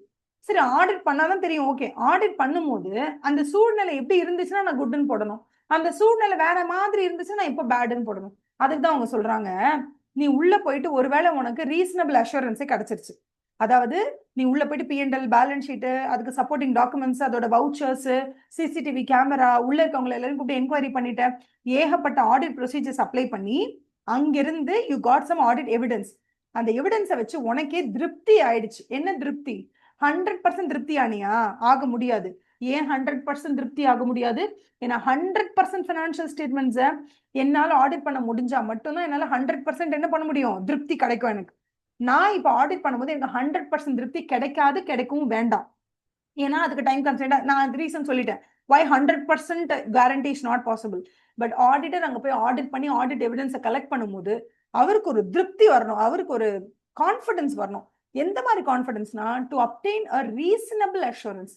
போதுமான அளவுக்கு, இதுல ஒன்றும் அப்படி ஒன்றும் அபத்தங்கள் எதுவும் இல்லப்பா, ஆன் த ஹோல் பார்த்தா நல்லா தான் இருக்கு, இதை டிபெண்ட் பண்ணி நீங்க டெசிஷன் எடுக்கலாம். நான் கண்டுபிடிச்சதை மீறி உள்ள ஏதாவது ஃப்ராட் இருக்கலாமா அப்படின்னு நீங்க என்கிட்ட கேட்டீங்கன்னா இருக்கலாம், இருக்கலாம், இல்லாமையும் இருக்கலாம். ஏன்னா நான் வந்து என்ன பண்றேன், அவுட் ஆஃப் 100 டிரான்சாக்ஷன்ஸ் இருக்கு அப்படின்னா அந்த 100 டிரான்சாக்ஷன்ஸ்ல நான் ஒரு 50 டிரான்சாக்ஷன் எடுத்து செக் பண்றேன். Out of 100 my sample size only 50 to 60 transactions. அந்த 60 டிரான்சாக்ஷன்ல நான் பார்த்த வரைக்கும் பெருசா எரரோ ஃப்ராடோ எதுவும் இல்லைன்னு எனக்கு தோணுச்சுன்னா அப்ப நான் என்ன பண்ணுவேன், ஐ ஹவ் அப்டெயின்ட் ரீசனபிள் அஷூரன்ஸ்னு அர்த்தம். இல்ல நான் எடுத்த அந்த 50-60லயே ஏகப்பட்ட மிஸ்டேக் இருக்குன்னா அது எனக்கு வந்து போதுமான அளவு அது நல்லா இருக்குன்னு எனக்கு திருப்தி ஆகலைன்னு அர்த்தம். அப்ப அவங்க உங்களை எப்படி திருப்தி பட்டுக்க சொல்றாங்க? ஒரு ஆடிட்டரா நீங்க எப்படி திருப்தி பட்டுக்கணும்? ஐ ஹாவ் டு திருப்தி பட்டுக்கணும் டு த எக்ஸ்டென்ட் தட் அந்த பினான்சியல் ஸ்டேட்மெண்ட்ஸ்ல பெரிய அளவு அபத்தங்கள் எதுவும் இல்லை. பெரிய அளவில் அபத்தங்கள் எதுவும் இல்லை. மேடம் அது எப்படி மேம் நீங்க சொல்ல முடியும்? பெரிய அளவில் அபத்தம் இல்லை, பெரிய அளவில் மிஸ்டேக் இல்லைனாலே நீங்க அப்படின்னா வந்து நல்ல ஒப்பீனியன் கொடுத்துருவீங்களா அப்படின்னு கேட்டா, இப்பதான் நான் உங்களுக்கு சூப்பரா ஒன்று சொல்லி கொடுக்க போறேன். என்னன்னா, நீங்க ஒரு ஆடிட்க்கு ஒரு கம்பெனிக்குள்ள போயிருக்கீங்க. அங்க உள்ளது உள்ளபடி இருக்கணும்னா அது எப்படி இருக்கணும்? ஸ்டேட்மெண்ட்ஸ் சொல்லுவோம். அது ஸ்டேட்மெண்ட் என்னப்பா? ஸ்டேட்மெண்ட் நடந்த மாதிரி அப்படியே ஃபேக்சுவலா இருக்கிறது இருக்க மாதிரி அப்படியே அவங்க ரெக்கார்ட் பண்ணியிருந்தாங்க. ஒரு தப்பு கூட பண்ணலப்பா, பக்காவா என்ன நடந்துச்சோ அதை அப்படியே ரெக்கார்ட் பண்ணியிருந்தாங்கன்னா அதுக்கு பேர் என்னது? ஸ்டேட்மெண்ட். அதுதான் ஃபினான்ஷியல் ஸ்டேட்மெண்ட் சொல்லிக்கிறாங்க, ஃபினான்ஷியல் ஸ்டேட்மெண்ட். ஓகே, அடுத்தது இந்த ஃபினான்ஷியல் ஸ்டேட்மெண்ட் உள்ளது உள்ளபடி கரெக்டா இருந்தா ஸ்டேட்மெண்ட்ப்பா. உள்ளது உள்ளபடி இல்லாம மாறி இருந்துச்சுன்னா அதுக்கு பேர் என்ன தெரியுமா? Miss statement. புரியுதா? அதுக்கு பேர் என்னது? Miss statement. இப்ப உங்ககிட்ட ஒரு கேள்வி, பதில் நீங்க மைண்டுக்குள்ள வச்சுக்கோங்க, நான் கரெக்ட் ஆன்சர் சொன்ன அப்புறம் நீங்க செக் பண்ணிக்கோங்க. ஒரு ஃபினான்ஷியல் ஸ்டேட்மெண்ட்ல அவங்க நம்ம கொடுக்க P&L பேலன்ஸ் ஷீட் இதுல ஏதாவது ஒரு மிஸ்டேட்மெண்ட் இருந்தா, அதாவது ஒரு மிஸ்டேட்மெண்ட் என்னது, உள்ளது உள்ளபடி இல்லாம பிரிச்சு போட்டிருக்காங்க, மாத்தி சொல்லியிருக்காங்க, ஏதோ மிஸ்டேக் இருக்கு. அதாவது இந்த மிஸ்டேட்மெண்ட் வந்து 2 வகையில நடக்கலாம்ப்பா. ஒண்ணு, அவங்க தெரியாம அதை பண்ணிருக்கலாம், அதுக்கு பேர் வந்து எரர்னு சொல்லுவோம். தெரிஞ்சே பண்ணிருப்பாங்க, அதுக்கு பேரு ஃப்ராடுன்னு சொல்லுவோம். புரியுதா? அப்ப மிஸ்டேட்மெண்ட் ஒரு ஃபினான்ஷியல் ஸ்டேட்மெண்ட்ஸ்ல இருக்குன்னா அது எரர்னாலையும் நடக்கலாம், ஃப்ராட்னாலையும் நடக்கலாம். இதை முதல்ல புரிஞ்சுக்கோங்க. இப்ப I'm coming back to the question I have posed to you, which is, if there is a misstatement in the financial statements, what kind of opinion will you give? Good-ஆ bad-ஆ அப்படின்னு நான் கேட்கிறேன். 99% நம்ம மைண்ட் செட்ல நம்ம என்ன நினைச்சு போனா, மிஸ்டேட்மெண்ட்னு ஒன்று இருந்தா உடனே பேட் ரிப்போர்ட் தான் கொடுக்கணும் நம்ம நினைப்போம். உங்க திங்கிங் கரெக்ட் தான், ஆனா ஆன்சர் தப்பு. உள்ளது உள்ளபடி இருந்தாதான் குட் ரிப்போர்ட் கொடுப்பேன், உள்ளது உள்ளபடி நீ ரிஃப்ளெக்ட் பண்ணலைன்னா நான் பேட் ரிப்போர்ட் தான் கொடுப்பேன் அப்படின்னு சொல்றது கரெக்ட். பட் ஆனா அவங்க ஒரு சின்ன ட்விஸ்ட் வச்சிருக்காங்க இதுல. என்னன்னா, ஒரு இடத்துல ஒரு ஒரு டிரான்சாக்ஷன் ரெக்கார்ட் பண்ணணும். அந்த அன்னைக்கு அவங்க வந்து என்ன பண்ணிருக்காங்க, ஒரு ஹார்பிக் ஒன்று வாங்கியிருக்காங்க அந்த கம்பெனியோட பாத்ரூமை கிளீன் பண்றதுக்கு. ஹார்பிக்கோட விலை 78 ரூபாய். புரியுதா? இந்த 78 ரூபாய் ஹார்பிக் இருக்குல்ல, இத வாங்கினவங்க இத ரெக்கார்ட் பண்ணும்போது 178 ரூபான்னு ரெக்கார்ட் பண்ணிட்டாங்க. எரர்னால இருக்கலாம், இல்ல ஃப்ராடா இருக்கலாம், ஏதோ ஒன்று இருக்கலாம். இந்த ஒரு டிரான்சாக்ஷன்ல தான் மிஸ்டேட்மெண்ட்டே இருக்குப்பா, வேற எந்த பிரச்சனையும் இல்லை அந்த பினான்சியல் ஸ்டேட்மெண்ட்ல. இந்த ஒரு இதுல மட்டும் 100 ரூபாய் எக்ஸ்ட்ரா ஓவர் ஸ்டேட் ஆயிடுச்சு. ஓகேவா? நல்லா ஞாபகம், ஓவர் ஸ்டேட் ஆயிடுச்சு. இந்த மாதிரி ஏதாவது ஒரு சின்ன மிஸ்டேக் இருக்கலாம். இந்த மாதிரி ஓவர் ஸ்டேட் ஆயிடுச்சு. ஓகேவா? ஓவர் ஸ்டேட் ஆயிடுச்சு. இது சின்ன மிஸ்டேக் தான். ஓகேவா? 100 ரூபாய்க்கு ஏதோ ஒரு சின்னதா ஒரு மிஸ்டேக் நடந்திருக்கு. இப்போ ஒரு ஆடிட்டரா, இப்ப இதுல வந்து நான் 2 லேயர் உங்களுக்கு சொல்லி தர போறேன், நல்லா கவனிச்சுக்கோங்க. சூப்பரா 2 லேயர் சொல்லி தர போறேன். ஃபர்ஸ்ட் லேயர் என்னன்னா, ஒரு ஆடிட்டருடைய கடமை இந்த இடத்துல என்ன? உள்ள போறீங்க, போனோன்னு என்னது 100 ரூபாய்க்கு மிஸ்டேட்மெண்டா போச்சு, போ நான் பேட் ரிப்போர்ட் கொடுத்துறேன்னு கொடுப்பீங்களா? இல்ல, நான் வந்து மேனேஜ்மெண்ட்டுக்கு ஒரு சான்ஸ் கொடுக்குறேன்.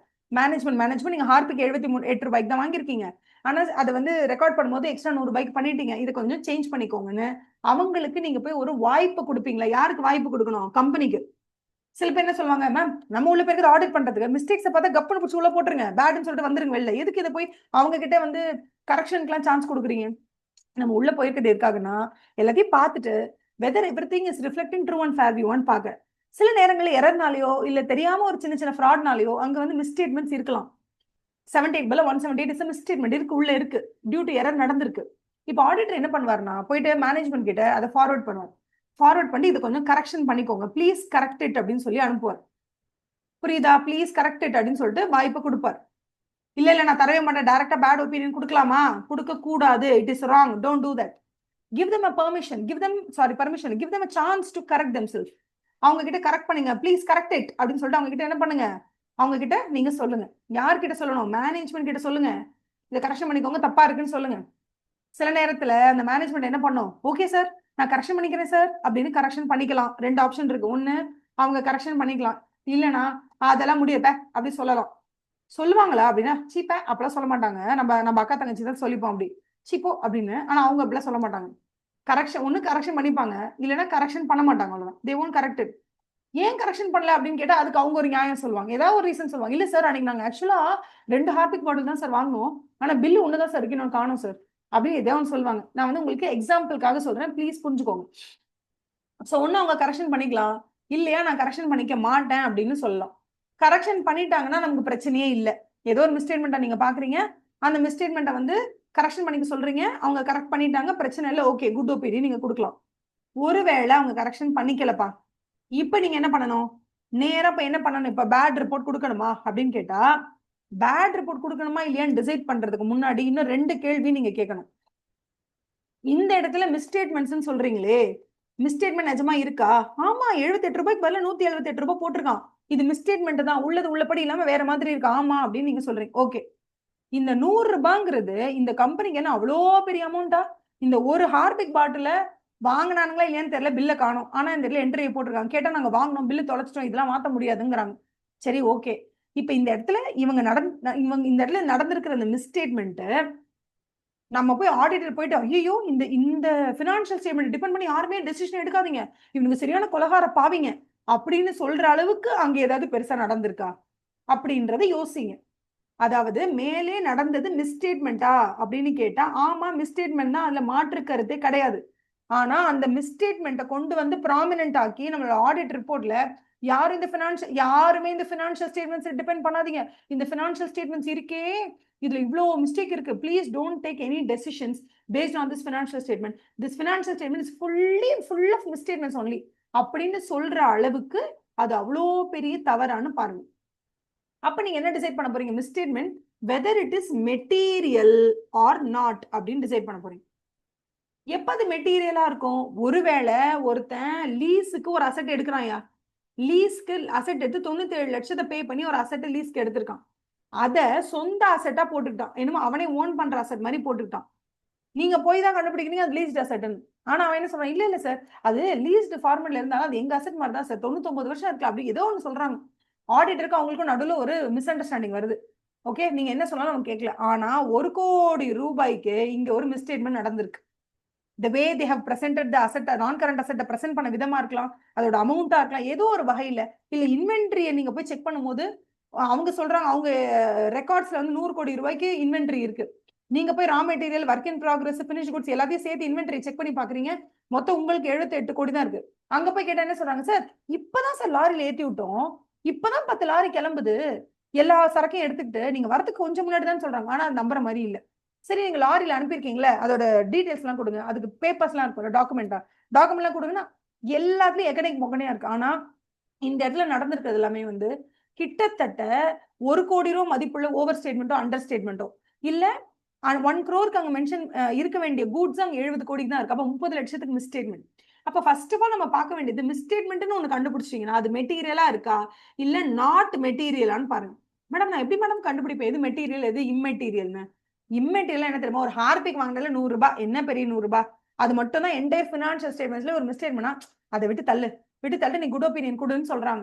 அப்ப எதெல்லாம் இம்மெட்டீரியல் எது மெட்டீரியல்ன்றது ஒரு ஆடிட்டர் தன்னுடைய ப்ரொஃபஷனல் எக்ஸ்பீரியன்ஸ்ல தன்னுடைய ப்ரொஃபஷனல் ஜட்ஜ்மெண்ட்ல தீர்மானிக்கிற ஒரு விஷயம். அதனாலதான் எப்போதுமே சொல்லுவாங்க materiality, what is material what is not material அப்படின்றது இந்த மெட்டீரியாலிட்டி கான்செப்ட்ல நமக்கு சொல்லிக் கொடுப்பாங்க இனி வரக்கூடிய சாப்டர்ஸ்ல. அங்க சொல்லுவாங்க மெட்டீரியாலிட்டிய ஃபிக்ஸ் பண்ண வேண்டியது ஒரு professional judgement of the auditor தான்.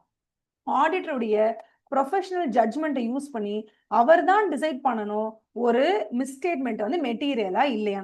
ஆனா இப்ப ஆடிட்டர் டிசைட் பண்ணிட்டாரு இது மெட்டீரியல் மிஸ்ஸ்டேட்மெண்ட் தான் அப்படின்னு டிசைட் பண்ணிட்டாருன்னா அப்ப அந்த இடத்துல லீஸ்ட் அசெட் ஓன் அசெட்டா போட்டதோ இல்ல பாதி இன்வென்ட்ரி அந்த இடத்துல காணாம போயிருக்கிறதோ நீங்க என்ன பண்ணணும், அந்த இடத்துல ரிப்போர்ட் கொடுக்கும் போதே பேட் ஒப்பீனியன் தான் கொடுக்கணும். அப்படின்னா என்ன, true and fair view is not reflected தான் கொடுக்கணும். இப்ப இதுவே அது மிஸ்ஸ்டேட்மெண்ட் தான் ஆனா it is not a material misstatement அப்படின்னு உங்களுக்கு தோணிடுச்சுன்னா அந்த இடத்துல நீங்க என்ன ஒப்பீனியன் கொடுக்கலாம், குட் ஒப்பீனியனே கொடுங்க, ஒன்னும் பிரச்சனை இல்லை. என்ன சின்ன சின்ன லைட்டா செராச்சிருக்கு அவ்வளவுதான். நாங்க ஹெல்தியா இருக்கீங்களா, ஹெல்தியா தான் இருக்கும், லைட்டா ஒரு செராய்ப்பு, அதெல்லாம் நீங்க சொல்லணும்னு அவசியமே இல்லை, செராய்க்கிறது காமன். ஆனா கால் அடிபட்டு பிராக்சர் ஆயிடுச்சு, உயிருக்கு ஒன்றும் ஆபத்து இல்லை, கால் அடிபட்டு பிராக்சர் ஆயிருக்கு, ஓகேவா, உயிருக்கு ஆபத்துல நான் காலுக்கு அடிபட்டு பிராக்சர், இது நீங்க என்ன பண்ணணும், கண்டிப்பா சொல்லணும், ஐயோ நான் குவாலிஃபைட் ஒப்பீனியன் தான் கொடுப்பேன், ஏன்னா காலே நடக்க முடியாத அளவுக்கு இந்த பினான்சியல் இன்ஃபர்மேஷன்ல பிரச்சனை இருக்கு, அப்ப நான் குவாலிஃபைட் ஒப்பீனியன் தான் கொடுப்பேன். எப்ப நீங்க அன்குவாலிஃபைட் ஒப்பீனியன் கொடுப்பீங்க, சின்ன சின்ன சரைட்ஸ் எல்லாம் இருக்குப்பா ஆனா பரவாயில்ல, அதெல்லாம் தாண்டி ஆன் த ஹோல் பார்க்கும்போது ஓகே ஃபைன் அப்படின்னா okay fine true and fair view கொடுத்தா அதுக்கு பேர் வந்து அன்குவாலிஃபைட் ஒப்பீனியன் அர்த்தம். இல்ல காலே ரொம்ப முடியாம இருக்கு அப்படின்னா குவாலிஃபைட் ஒப்பீனியன். குவாலிஃபைட் ஒப்பீனியன்ல 2 இருக்கு ஜி. நீங்க இந்த சொல்றீங்க இல்லையா அன்மாடிஃபைட் ஒப்பீனியன் மாடிஃபைட் ஒப்பீனியன், இந்த மாடிஃபைடு ஒப்பீனியன் நீங்க எடுத்துக்கிட்டீங்கன்னா மாடிஃபைடு ஒப்பீனியன் சொல்லுவோம். அன்மாடிஃபைனா கையே வைக்க வேணாம், எல்லாமே பக்காவா இருக்கு அப்படியே தள்ளிவிடு அவ்வளவுதான், ஏதாவது மிஸ்டேக் இருந்தா நாங்க அதை கரெக்ஷன் பண்ணணும், எல்லாம் அப்படியே பக்காவா இருக்கு அப்படியே தள்ளிவிடாது. ஸோ அன்மாடிஃபைட் ஒப்பீனியன் அப்படின்றது யூஎம்ஓன்னு சொல்லுவோம். அன்மாடிஃபைட் ஒப்பீனியன் சூப்பர் பக்கா எதுவுமே பிரச்சனை இல்லைன்னு அர்த்தம், அது அன்மாடிஃபைட். மாடிஃபைட் ஒப்பீனியன் அது பிரச்சனை இருக்குன்னு அர்த்தம். அந்த பிரச்சனை எப்படிப்பட்ட பிரச்சனைன்றதை வச்சுதான் மாடிஃபைட்ல 2 டைப் ஆஃப் ஒப்பீனியன் நம்ம கொடுப்போம். ஒன்னு என்னன்னா one is called as qualified opinion. Qualified opinion ஓகேவா, மாடிஃபைட் ஒப்பீனியன்லயே பேசிக்கா வந்து சொல்றது குவாலிஃபைட் ஒப்பீனியன். இன்னொன்று பேர் என்ன, அட்வர்ஸ் ஒப்பீனியன். என்ன ஒப்பீனியன், அட்வர்ஸ் ஒப்பீனியன். மேடம் இது என்ன மேடம் அப்படின்னு கேட்டீங்கன்னா ஒரு பினான்சியல் ஸ்டேட்மெண்ட்ல சும்மா செராய்க்கிற மாதிரி 100 200 இல்லைன்னா மிஞ்சி மிஞ்சி போனா டேர்ன் ஓவர், ஒரு கம்பெனியோட டேர்ன் ஓவர் 2000 கோடிக்கு வருமானம் பண்ற ஒரு கம்பெனில ஒரு 2 lakh rupees வரைக்கும் அங்கங்க சின்ன சின்னதா மிஸ்டேட்மெண்ட்ஸ் இருந்தா ஒரு பெரிய மேட்டரே இல்லை, நீங்க டிசைட் பண்றீங்கன்னு வச்சுக்கோங்களேன், அந்த 2 லட்சம் ரூபாய் தான் உங்களோட மெட்டீரியல் லெவல். அந்த 2 லட்சம் ரூபாய்க்கு கீழே சின்ன சின்ன மிஸ்டேக்ஸ் நிறைய இருக்குப்பா, நிறைய மிஸ்டேட்மெண்ட்ஸ் இருக்கு குட்டி குட்டியா, எல்லாத்தையும் ஆட் பண்றீங்க 2 lakhsக்கு மேல தாண்டலனா அப்ப நீங்க என்ன சொல்லிடுவீங்க, அன்மாடிஃபைட் ரிப்போர்ட் கொடுத்துருவீங்க. இப்ப இதுவே சின்ன சின்ன மிஸ்டேட்மெண்ட்ஸ் எல்லாம் ஒன்னா சேர்க்கும் போது அது 2 lakhs கிராஸ் பண்ணிடுச்சுன்னா அப்ப அது மெட்டீரியல் மிஸ்டேட்மெண்ட்னு அர்த்தம், புரியுதா? இப்ப அந்த மெட்டீரியல் மிஸ்டேட்மெண்ட்லயே நான் 2ஆ பிரிக்கிறேன். ஒன்னு லெக் ஃப்ராக்சர் ஆயிடுச்சு,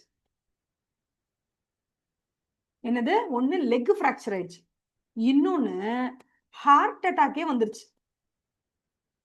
அதான் madam leg fracture.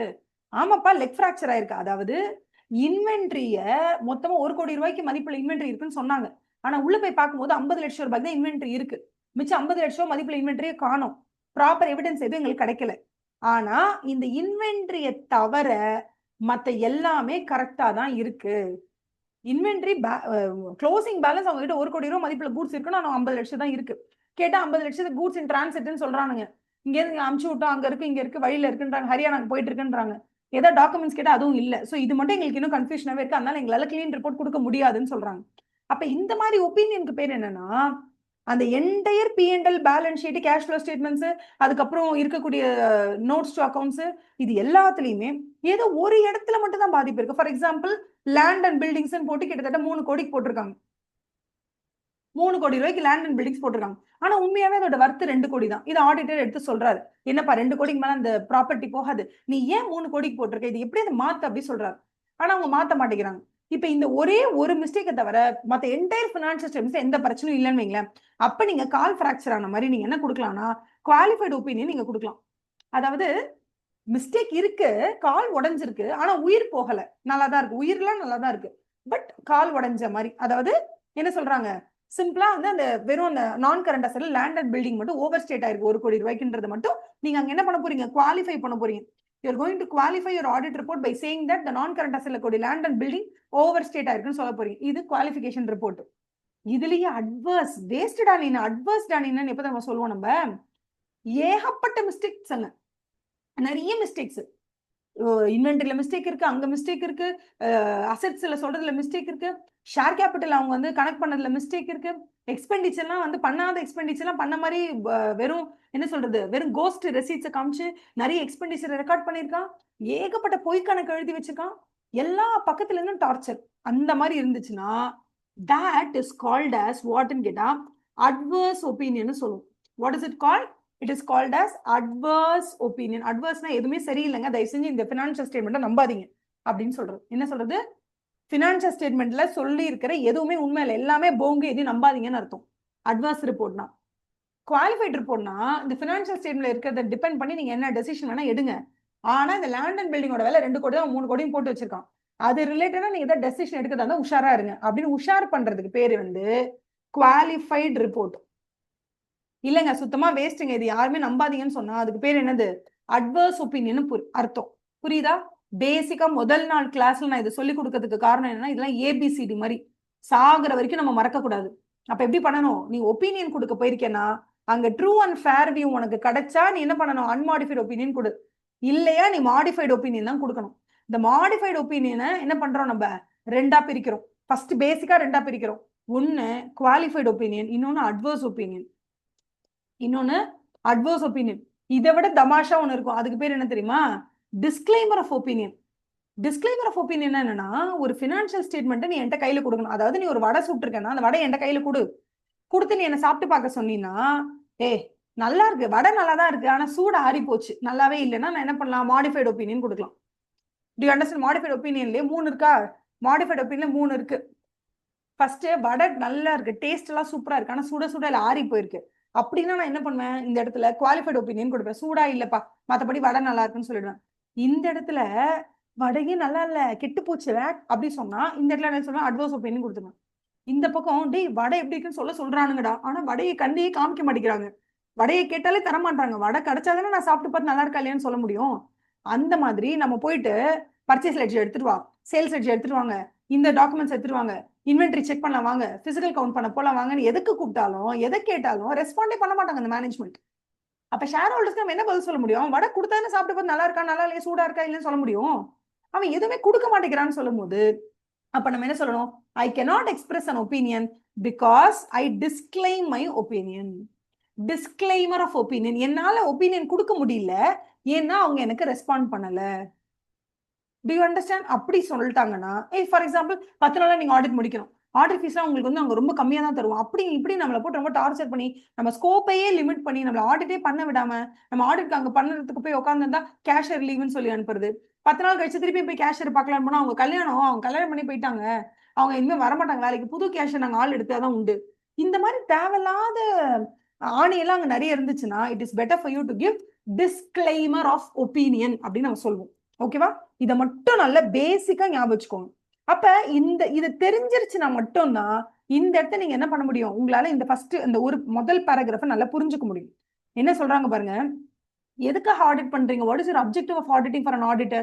The auditor is auditing with an objective to obtain a reasonable assurance. To obtain a reasonable, திருப்தியா ஒரு assurance அவளுக்கு வேணும்.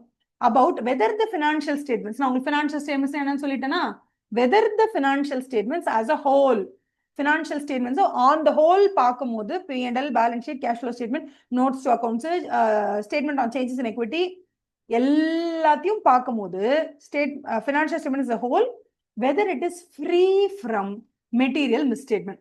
அந்த financial statementல material misstatement இல்லாம இருந்தா, material misstatement இல்லாம இருந்தா, அந்த மெட்டீரியல் மிஸ்டேட்மெண்ட் வெதர் ஃப்ராட்னாலயோ எரர்னாலயோ ஏதோ மிஸ்டேட்மெண்ட்னால நான் உங்களுக்கு சொல்லிட்டேன், மிஸ்டேட்மெண்ட்னால நான் உங்களுக்கு சொல்லிட்டேன், அது நடக்குது ஒன்று ஃப்ராட்னாலும் நடக்கும் இல்லை எரர்னாலும் நடக்கும்.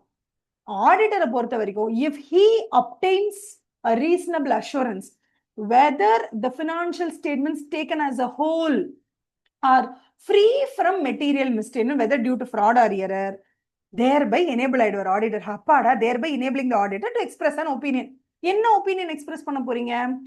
You are going to express an opinion on whether the financial statements are prepared, and the financial statements complete a preparation in accordance with accounting standards, in accordance with Companies Act 2013 provisions படி அவங்க prepare பண்ணிருக்காங்களா நீங்க opinion கொடுக்க போறீங்க.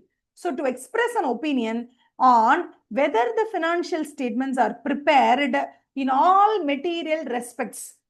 மெட்டீரியலா நீங்க வந்து என்னெல்லாம் follow பண்ணணும், இந்த சென்ஸ் முக்கியம் மெட்டீரியலா முக்கியமா நீங்க என்னெல்லாம் ஃபாலோ பண்ணணும், you have to follow Companies Act 2013, you have to follow Ind AS, you have to follow the going concern assumption, you have to follow this. என்னன்னா மெட்டீரியலா நீங்க என்னெல்லாம் ஃபாலோ பண்ணணுமோ ஒரு கம்பெனில அந்த மெட்டீரியல் ரெஸ்பெக்ட்ஸ் எல்லாத்தின் படியுமே அவங்க ஃபினான்ஷியல் ஸ்டேட்மெண்ட்ஸை ப்ரிப்பேர் பண்ணியிருக்காங்களான்னு பார்த்துட்டு ஒப்பீனியன் கொடுக்க போறீங்க. புரியுதா? which means the auditor to express an opinion on whether the financial statements are prepared. யாரை prepare பண்ணதானா? whether the financial statements are prepared by the company. Okay, whether the financial statements are prepared in all material respects in accordance with an applicable FRF, in accordance with an applicable FRF, in accordance with applicable FRF. இது நான் உங்களுக்கு already சொல்லி கொடுத்த விஷயம் தான். என்னது? what is FRF? financial reporting framework. என்னது? financial reporting framework. applicable. உங்க கம்பெனி அந்த இண்டஸ்ட்ரியில இருக்கக்கூடிய, இப்ப சினிமா இண்டஸ்ட்ரியில இருக்கக்கூடிய ஒரு கம்பெனி, அவங்க எந்த மாதிரி அக்கௌண்டிங் மெத்தடாலஜி ஃபாலோ பண்ணுவாங்க? கோயிங் கன்சர்ன் எல்லாம் ஃபாலோ பண்ண மாட்டாங்க. ஏன்னா அவங்க அந்த படத்துக்கு எவ்வளவு பட்ஜெட், எவ்வளவு ஃபண்ட் வந்தது, எவ்வளவு செலவு பண்ணாங்க, எவ்வளவு ப்ரொமோஷன் செலவு பண்ணாங்க, எவ்வளவு ஹீரோக்கு கொடுத்தாங்க, எவ்வளவு ஹீரோயினுக்கு கொடுத்தாங்க, எவ்வளவு ஆட் ப்ரொமோஷன்ஸ், எவ்வளவு எடிட்டருக்கு கொடுத்தாங்க, எவ்வளவு டிஓபி, எல்லாத்தையும் எழுதிடுவாங்க. எழுதிட்டு அதுல எந்த ப்ராஃபிட் முடிச்சுட்டு அந்த ப்ராஜெக்ட் அதோட முடிஞ்சிடும். அடுத்த ப்ராஜெக்ட் வரும்போது திருப்பி ஃப்ரெஷ் கேபிட்டல் உள்ள வரும். இப்போ லைக்கா ப்ரொடக்ஷன்ஸ் இல்ல பெரிய பெரிய ப்ரொடக்ஷன் ஹவுஸ்லாம் பாத்தீங்கன்னா அந்த ப்ராஜெக்டை தனியா ஒரு ப்ராஜெக்டா ஹேண்டில் பண்ணுவாங்க. ஸோ ஒவ்வொரு இண்டஸ்ட்ரியும் ஒவ்வொரு மாதிரி அப்ளிகபிள் ஃபினான்ஷியல் ரிப்போர்ட்டிங் ஃப்ரேம்வொர்க் இருக்கு. இப்போ சாதாரண நீங்க ஒரு கம்பெனி எடுத்துக்கிட்டீங்கன்னா அந்த கம்பெனி வந்து ஏதோ ஒரு உற்பத்தி பண்றாங்க, ப்ரொடக்ஷன் பண்றாங்க, அதை சேல்ஸ் பண்றாங்க, எக்ஸ்போர்ட் இம்போர்ட் எல்லாமே பண்றாங்கன்னா அவங்க வந்து என்ன சொல்லணும்? ஓகே, நீங்க வந்து இண்ட் AS ஃபாலோ பண்ணணும், இல்ல அக்கௌண்டிங் ஸ்டாண்டர்ட் ஃபாலோ பண்ணணும், இல்ல நீங்க கம்பெனிஸ் ஆக்ட்ல வந்து இந்த செக்ஷன்ஸ் எல்லாம் உங்களுக்கு அப்ளிகபிள் சொன்னாங்கன்னா அது எல்லாம் தான் applicable financial reporting framework. Applicable FRF ன்னு சொல்லுவோம். Applicable FRF. So applicable FRF படி தங்களுடைய ஃபினான்ஷியல் ஸ்டேட்மெண்ட்ஸை ப்ரிப்பேர் பண்ணியிருக்காங்க இன் ஆல் மெட்டீரியல் ரெஸ்பெக்ட்ஸ்.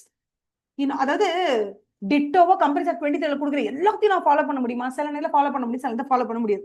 சில நேரம் அதை ஃபாலோ அந்த சின்னதா ஏதோ ஒரே ஒரு ப்ரொவிஷனை ஃபாலோ பண்ணாததுனால நான் வந்து ஒன்னும் துரோகியாவோ இல்ல பாவியாவோ ஆயிட மாட்டேன். அது எங்களுக்கு வந்து அந்த பர்டிகுலர் ப்ரொவிஷன்ஸ் எங்களுக்கு ஒத்துப்பட்டு வரலன்னா நாங்க அதை ஃபாலோ பண்ணாம கூட இருப்போம். அதனால மேஜரா ஒன்றும் பெரிய மிஸ்டேட்மெண்ட்ஸ் இல்லைன்னா ஓகேன்னு விட்டுறலாம். அதனால அவங்க என்ன சொல்றாங்க? அப்ளிகபிள் ஃபினான்ஷியல் ரிப்போர்ட்டிங் ஃப்ரேம்வொர்க்கை யூஸ் பண்ணி உங்க ஃபினான்ஷியல் ஸ்டேட்மெண்ட்ஸை இன் ஆல் மெட்டீரியல் ரெஸ்பெக்ட்ஸ், என்னது இன் ஆல் மெட்டீரியல் ரெஸ்பெக்ட்ஸ்ல எந்தெந்த விஷயம்லாம் கண்டிப்பா நீங்க வந்து அந்த ஃபினான்ஷியல் ரிப்போர்ட்டிங் ஃப்ரேம்வொர்க்கை ஃபாலோ பண்ணணுமோ அந்த அப்ளிகபிள் FRF மெட்டீரியல் ரெஸ்பெக்ட்ஸ்ல எல்லாத்தையும் அதை ஃபாலோ பண்ணி உங்களோட ஃபினான்ஷியல்ஸ் நீங்க ப்ரிப்பேர் பண்ணி வச்சிருக்கீங்கன்னா அதன் மேல ஆடிட்டர் ஒப்பீனியன் கொடுக்க போறாரு. நான் ஏன் இந்த ஒரு பேராகிராஃப்க்கு இவ்வளோ டைம் ஸ்பெண்ட் பண்றேன்னா நீங்க ஃபைனலே படிச்சாலும் அதுலயும் இந்த பேராகிராஃப் திருப்பி வந்துட்டு இருக்கும். Because this is called as the objective paragraph. அதனாலதான் சொல்றாங்க what is the objective of an auditor? ஆடிட்டரோட அப்ஜெக்டிவ் என்ன? to obtain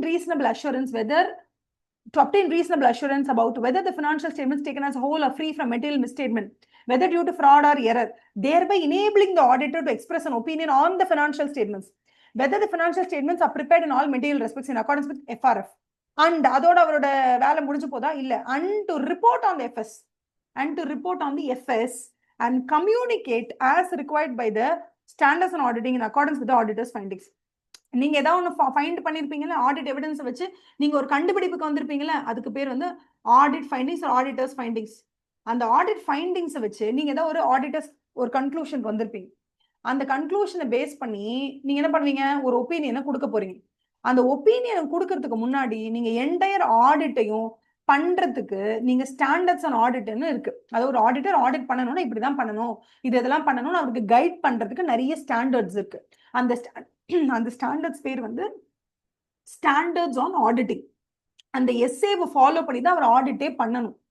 அதனாலதான் அந்த செகண்ட் பேராகிராஃப் என்ன கொடுத்துருக்காங்கன்னா, to report on the financial statements and to communicate. அவர் வந்து ரிப்போர்ட் பண்ண மட்டும் பத்தாது, அவர் அந்த ஒப்பீனியனை கொடுத்துட்டு அதை எல்லாருக்கும் கம்யூனிகேட் பண்ணணும். வெளியில எல்லாருக்கும் வந்து அவரோட ஒப்பீனியனை வெளியில எல்லாருக்கும் சொல்லுவாங்க.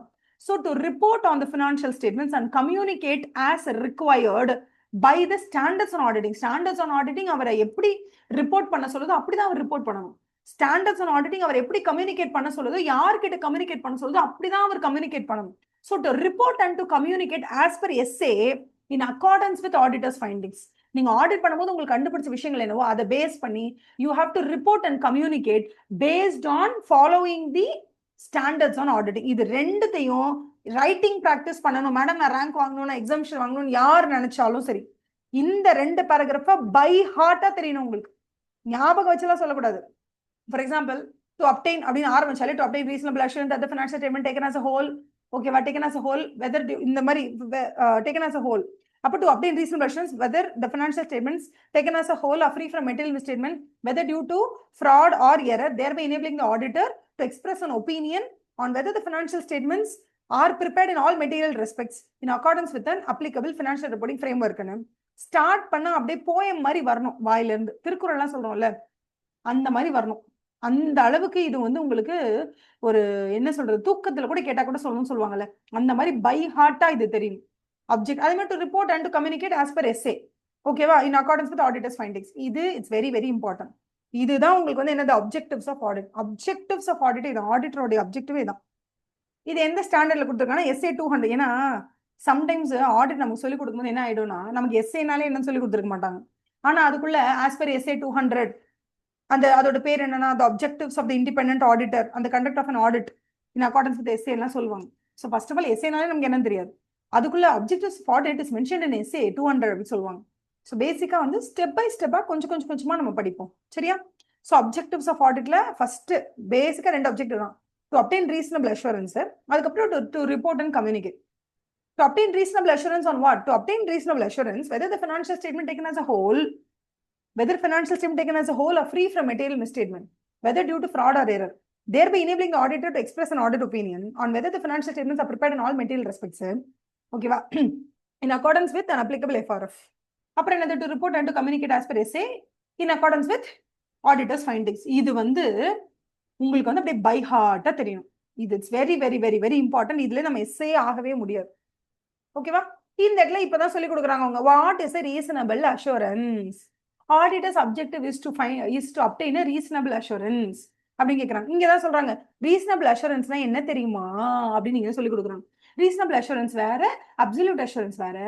அப்சல்யூட் அஷூரன்ஸ்னா 100%, ஆனா ரீசனபிள் அஷூரன்ஸ்னா 100% கிடையாது, அதை விட கொஞ்சம் கம்மி.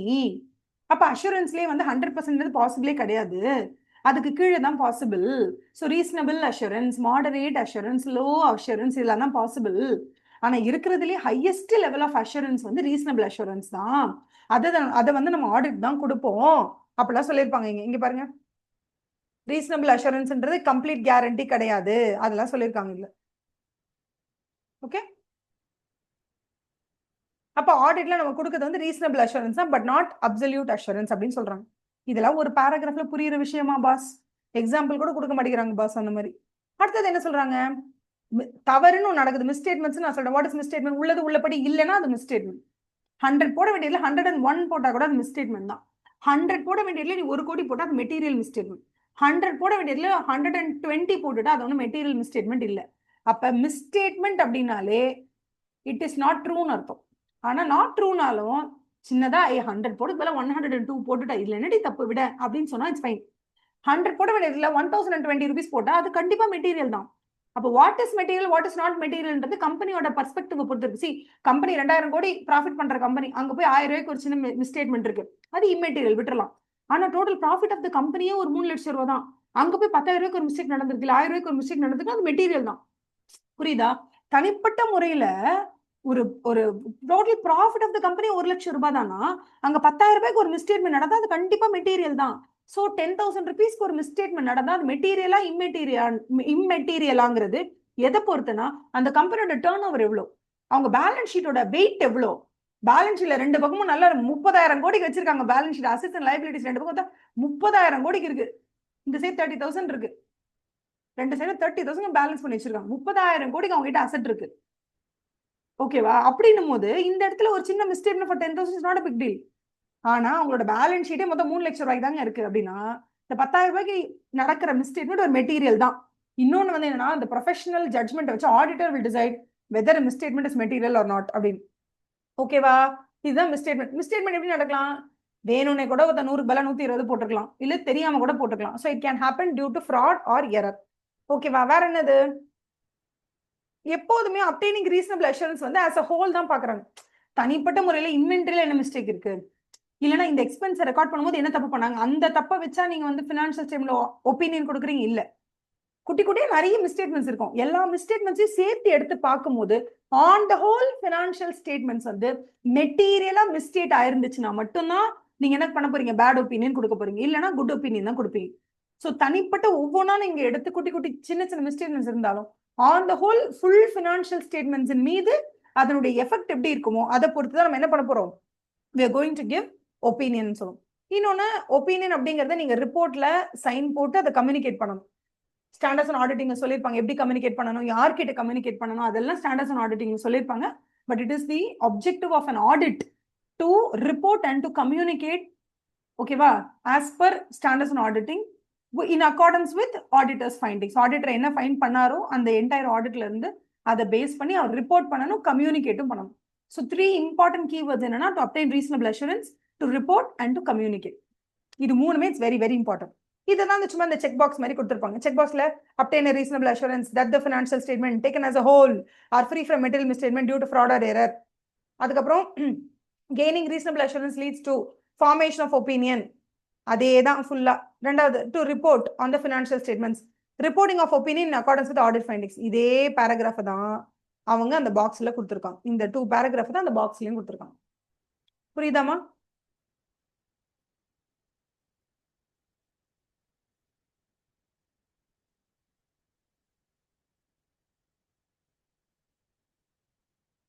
நான் வந்து எப்படி மைண்ட்ஃபுல்லா நான் எப்படி எடுக்கிறேன்னா, இப்போ நீங்க கிளாஸ்க்குள்ள வரும்போது நீங்க ஆல்ரெடி நிறைய கிளாஸ் அட்டன் பண்ணிருக்கீங்க, உங்களுக்கு ஆல்ரெடி நான் தெரியும், நான் சும்மா எக்ஸ்ட்ராவா சொன்னா போதும் அந்த மாதிரி மைண்ட் செட்ல நான் எடுக்கல. சப்போஸ் நீங்க ஃபவுண்டேஷன் முடிச்சிட்டீங்க, நீங்க இங்க வரீங்க, வந்த உடனே உங்களுக்கு ஆடிட் பத்தி ஒண்ணுமே தெரியல, இப்பதான் ஃபர்ஸ்ட் ஆடிட் கிளாஸ்க்கு உட்காடுறீங்கன்னா அப்போ உங்களுக்கு எப்படி சொல்லி கொடுத்தா புரியும் பேசிக்ஸ்ல இருந்தோ அப்படிதான் நான் வந்து ஸ்டார்ட் பண்றேன். ஸோ இது வந்து ஒரு எக்ஸாம் ஓரியன்ட் பேட்ச், கட அடிச்சு நிமித்திட்டு போயிடுவாங்க அந்த மாதிரி கிடையாது. பேசிக்ஸ்ல நம்ம ஸ்ட்ராங் ஆயிட்டா 6th 7th சாப்டர்லாம் போகும்போது கூட நம்ம ஸ்பீட் பண்ணலாம். ஏன்னா பேசிக் ஸ்ட்ரென்த், அந்த பேசிக் ஸ்ட்ராங் இல்லைன்னா நம்மளால ப்ரொசீடே பண்ண முடியாது. ஓகேவா? அதனால அதுல உங்களுக்கு பக்கா கிளாரிட்டி இருந்தாதான் நம்மளால மூவ் பண்ணவே முடியும். அதே மாதிரி ஸ்கோப் ஆஃப் ஆடிட்ல பேராகிராஃபா நம்ம தள்ளுறதை விட நான் வந்து உங்களுக்கு இந்த ஸ்கோப் ஆஃப் ஆடிட்ல இதை மட்டும் சொல்லி தரேன். ஃபர்ஸ்ட் இதை முடிச்சு நம்ம இன்னைக்கு வைண்ட் அப் பண்ணலாம். ஓகேவா? ஸ்கோப் ஆஃப் ஆடிட்னா என்ன தெரியுமா? ஃபர்ஸ்ட் ஆஃப் ஆல் ஃபினான்ஷியல் ஸ்டேட்மெண்ட்ஸ்ல எல்லாத்தையும் கவர் பண்ணிருக்காங்க, அது எல்லாமே நம்மளோட ஸ்கோப்ல வந்துடும். ஏன்னா நம்ம ஃபினான்ஷியல் ஸ்டேட்மெண்ட்ஸ் எப்படி இருக்கு அது வந்து ப்ராப்பரா ட்ரூ அண்ட் ஃபேர் வியூ கொடுக்குதான்னு நம்ம செக் பண்றோம். ஸோ ஃபினான்ஷியல் ஸ்டேட்மெண்ட்ஸ்ல எல்லா ஆங்கிலையும் எல்லாத்தையும் நம்ம கவர் பண்ணணும். அதான் point number 1, coverage of all aspects of entity relevant to financial statements. Financial ஸ்டேட்மெண்ட்ஸ்ல எல்லாத்தையும் நம்ம ஆடிட் பண்றது எல்லாத்தையும் நம்ம வந்து கவர் பண்ணணும். ரெண்டாவது, reliability and sufficiency of information. ஒருத்தர் நம்ம கிட்ட நம்ம போய் ஆடிட் பண்ணும்போது கேட்கிறோம், இந்த லேண்டை நீங்க எப்ப பர்ச்சேஸ் பண்ணீங்க, அதோட தாய் பத்திரம் எடுத்துட்டு வாங்க, அதோட மதர் டாக்குமெண்ட் எடுத்துட்டு வாங்க நம்ம கேட்கிறோம்னா, அவங்க நம்ம கிட்ட கொடுக்குற அந்த பத்திரம், டாக்குமெண்ட், இல்ல supporting evidence or voucher or cheque, ஏதாவது ஒரு சப்போர்ட்டிங் எவிடன்ஸ் நம்மகிட்ட கொடுக்குறாங்கன்னா அது எந்த அளவுக்கு நம்பகத்தன்மையா இருக்குன்னு பார்க்கணும். சிம்பிளா உங்களுக்கு புரிய வைக்கணும்னா, புக்ல வந்து நமக்கு சன்ட்ரி டெட்டார்ஸ்ன்னு சொல்லிட்டு ஒரு 10 பேர் இருக்காங்கன்னு வச்சுக்கோங்களேன். சன்ட்ரி டெட்டார்னா 10 பேர் டெட்டார்ஸ் இருக்காங்க உங்களுக்கு. அதுல அந்த 10 பேரும் வந்து இப்படி ஞாபகம் 10 பேர் ஆளுக்கு 1,00,000 ப்ராடக்ட்ஸ் வாங்கியிருக்காங்க நம்ம கிட்ட. நமக்கு புரியறதுக்காக நான் ஈஸியா சொல்றேன். இந்த 10 பேருமே நம்ம இருந்து 1,00,000 ப்ராடக்ட் வாங்கியிருக்காங்க. மேனேஜ்மெண்ட் சொல்லுது 10 பேருமே எங்களுக்கு இன்னும் 1 லேக் திருப்பி கொடுக்கணும்னு சொல்லுது. சோ இது ஒரு மேனேஜ்மெண்ட் மட்டும் சொல்றாங்க, இந்த மாதிரி இவங்க 10 பேருமே இன்னும் 1 லேக் ருபீஸ்க்கு பொருள் வாங்கியிருக்காங்க. இவங்க 10 மெம்பர்ஸ்க்குமே இன்னும் 30 நாள் கிரெடிட் பீரியட் டைம் இருக்கு. இன்னும் 30 டேஸ்ல அவங்க என்ன பண்ணுவாங்கன்னா அந்த 1 லேக் ருபீஸ் எங்களுக்கு திருப்பி கொடுத்துருவாங்க. அவங்க ப்ராடக்ட்ஸ் வாங்கினதுக்கான காசை 1 மந்த்ல திருப்பி கொடுத்துருவாங்கன்னு சொல்றாங்க. சொல்றது யாரா மேனேஜ்மெண்ட் சொல்லுது. இப்ப மேனேஜ்மெண்ட் சொல்றதை நான் நம்பணுமா, ரிலையபிளா? அப்படி இல்லைன்னா நான் என்ன பண்ணலாம்னா மேனேஜ்மெண்ட் கிட்ட பர்மிஷன் வாங்கிட்டு இந்த 10 பேரோட ஃபோன் நம்பர் வாங்கி ஃபோன் பண்ணிடுறேன். ஃபோன் பண்ணிட்டு, ஹலோ நீங்க தான் லலிதாவா? நீங்க இந்த கம்பெனில 1 கோடி ரூபாய்க்கோ இல்ல 1,00,000 ரூபாய்க்கு வாடவர் அந்த அமௌண்ட்டுக்கு பொருள் வாங்குனீங்களா நான் கேட்பேன். அவங்க ஆமான்னு சொல்றாங்கன்னு வச்சுக்கோங்களேன். அவங்க ஆமான்னு சொல்றது எனக்கு அதிக ரிலையபிலிட்டியை கொடுக்குமா, இல்ல கம்பெனில இருக்கவங்க ஆமா இவங்க 1 லேக்கு வாங்கினாங்களே பொருள் இந்தாங்க நீங்க வேணா இந்தாங்க இன்வாய்ஸை பாத்துக்கோங்க அப்படின்னு இவங்க கம்பெனிக்குள்ள இருந்து ப்ரிப்பேர் பண்ண ஒரு டாக்குமெண்ட் என்கிட்ட கொடுத்து என்ன நம்ப வைக்க ட்ரை பண்ணும்போது நான் அதை அதிகமா நம்புவேனா, இல்ல அந்த லலிதா அண்ட் என்டர்பிரைசஸ் அந்த கம்பெனிக்கே நான் போனை போட்டு அந்த அக்கௌண்ட்ஸ் டிபார்ட்மெண்ட்ல இருக்கிறவங்க கிட்ட நான் போன் பண்ணி கன்ஃபார்ம் பண்ணும்போது எனக்கு அதிக ரிலையபிலிட்டி கிடைக்குமான்னு கேட்டா கண்டிப்பா எக்ஸ்டர்னல் பார்ட்டி கிட்ட நான் ஒரு விஷயத்தை கேட்டறியும் பொழுது எனக்கு ரிலையபிலிட்டி அதிகம். சோ இந்த விஷயத்தை தான் அவங்க ஸ்கோப் ஆஃப் ஆடிட்ல கொண்டு வராங்க. ஆடிட் அப்படின்னு வந்துட்டா என்டையர் பினான்சியல் ஸ்டேட்மெண்ட்ஸை ஹோல்சமா நம்ம பார்க்கணும். ரெண்டாவது ஒரு ஆடிட் எவிடன்ஸ் நம்ம கலெக்ட் பண்றோம்னா அந்த ஆடிட் எவிடன்ஸ் உடைய நம்பகத்தன்மை என்னங்கிறது உங்களுக்கு தெரியும்.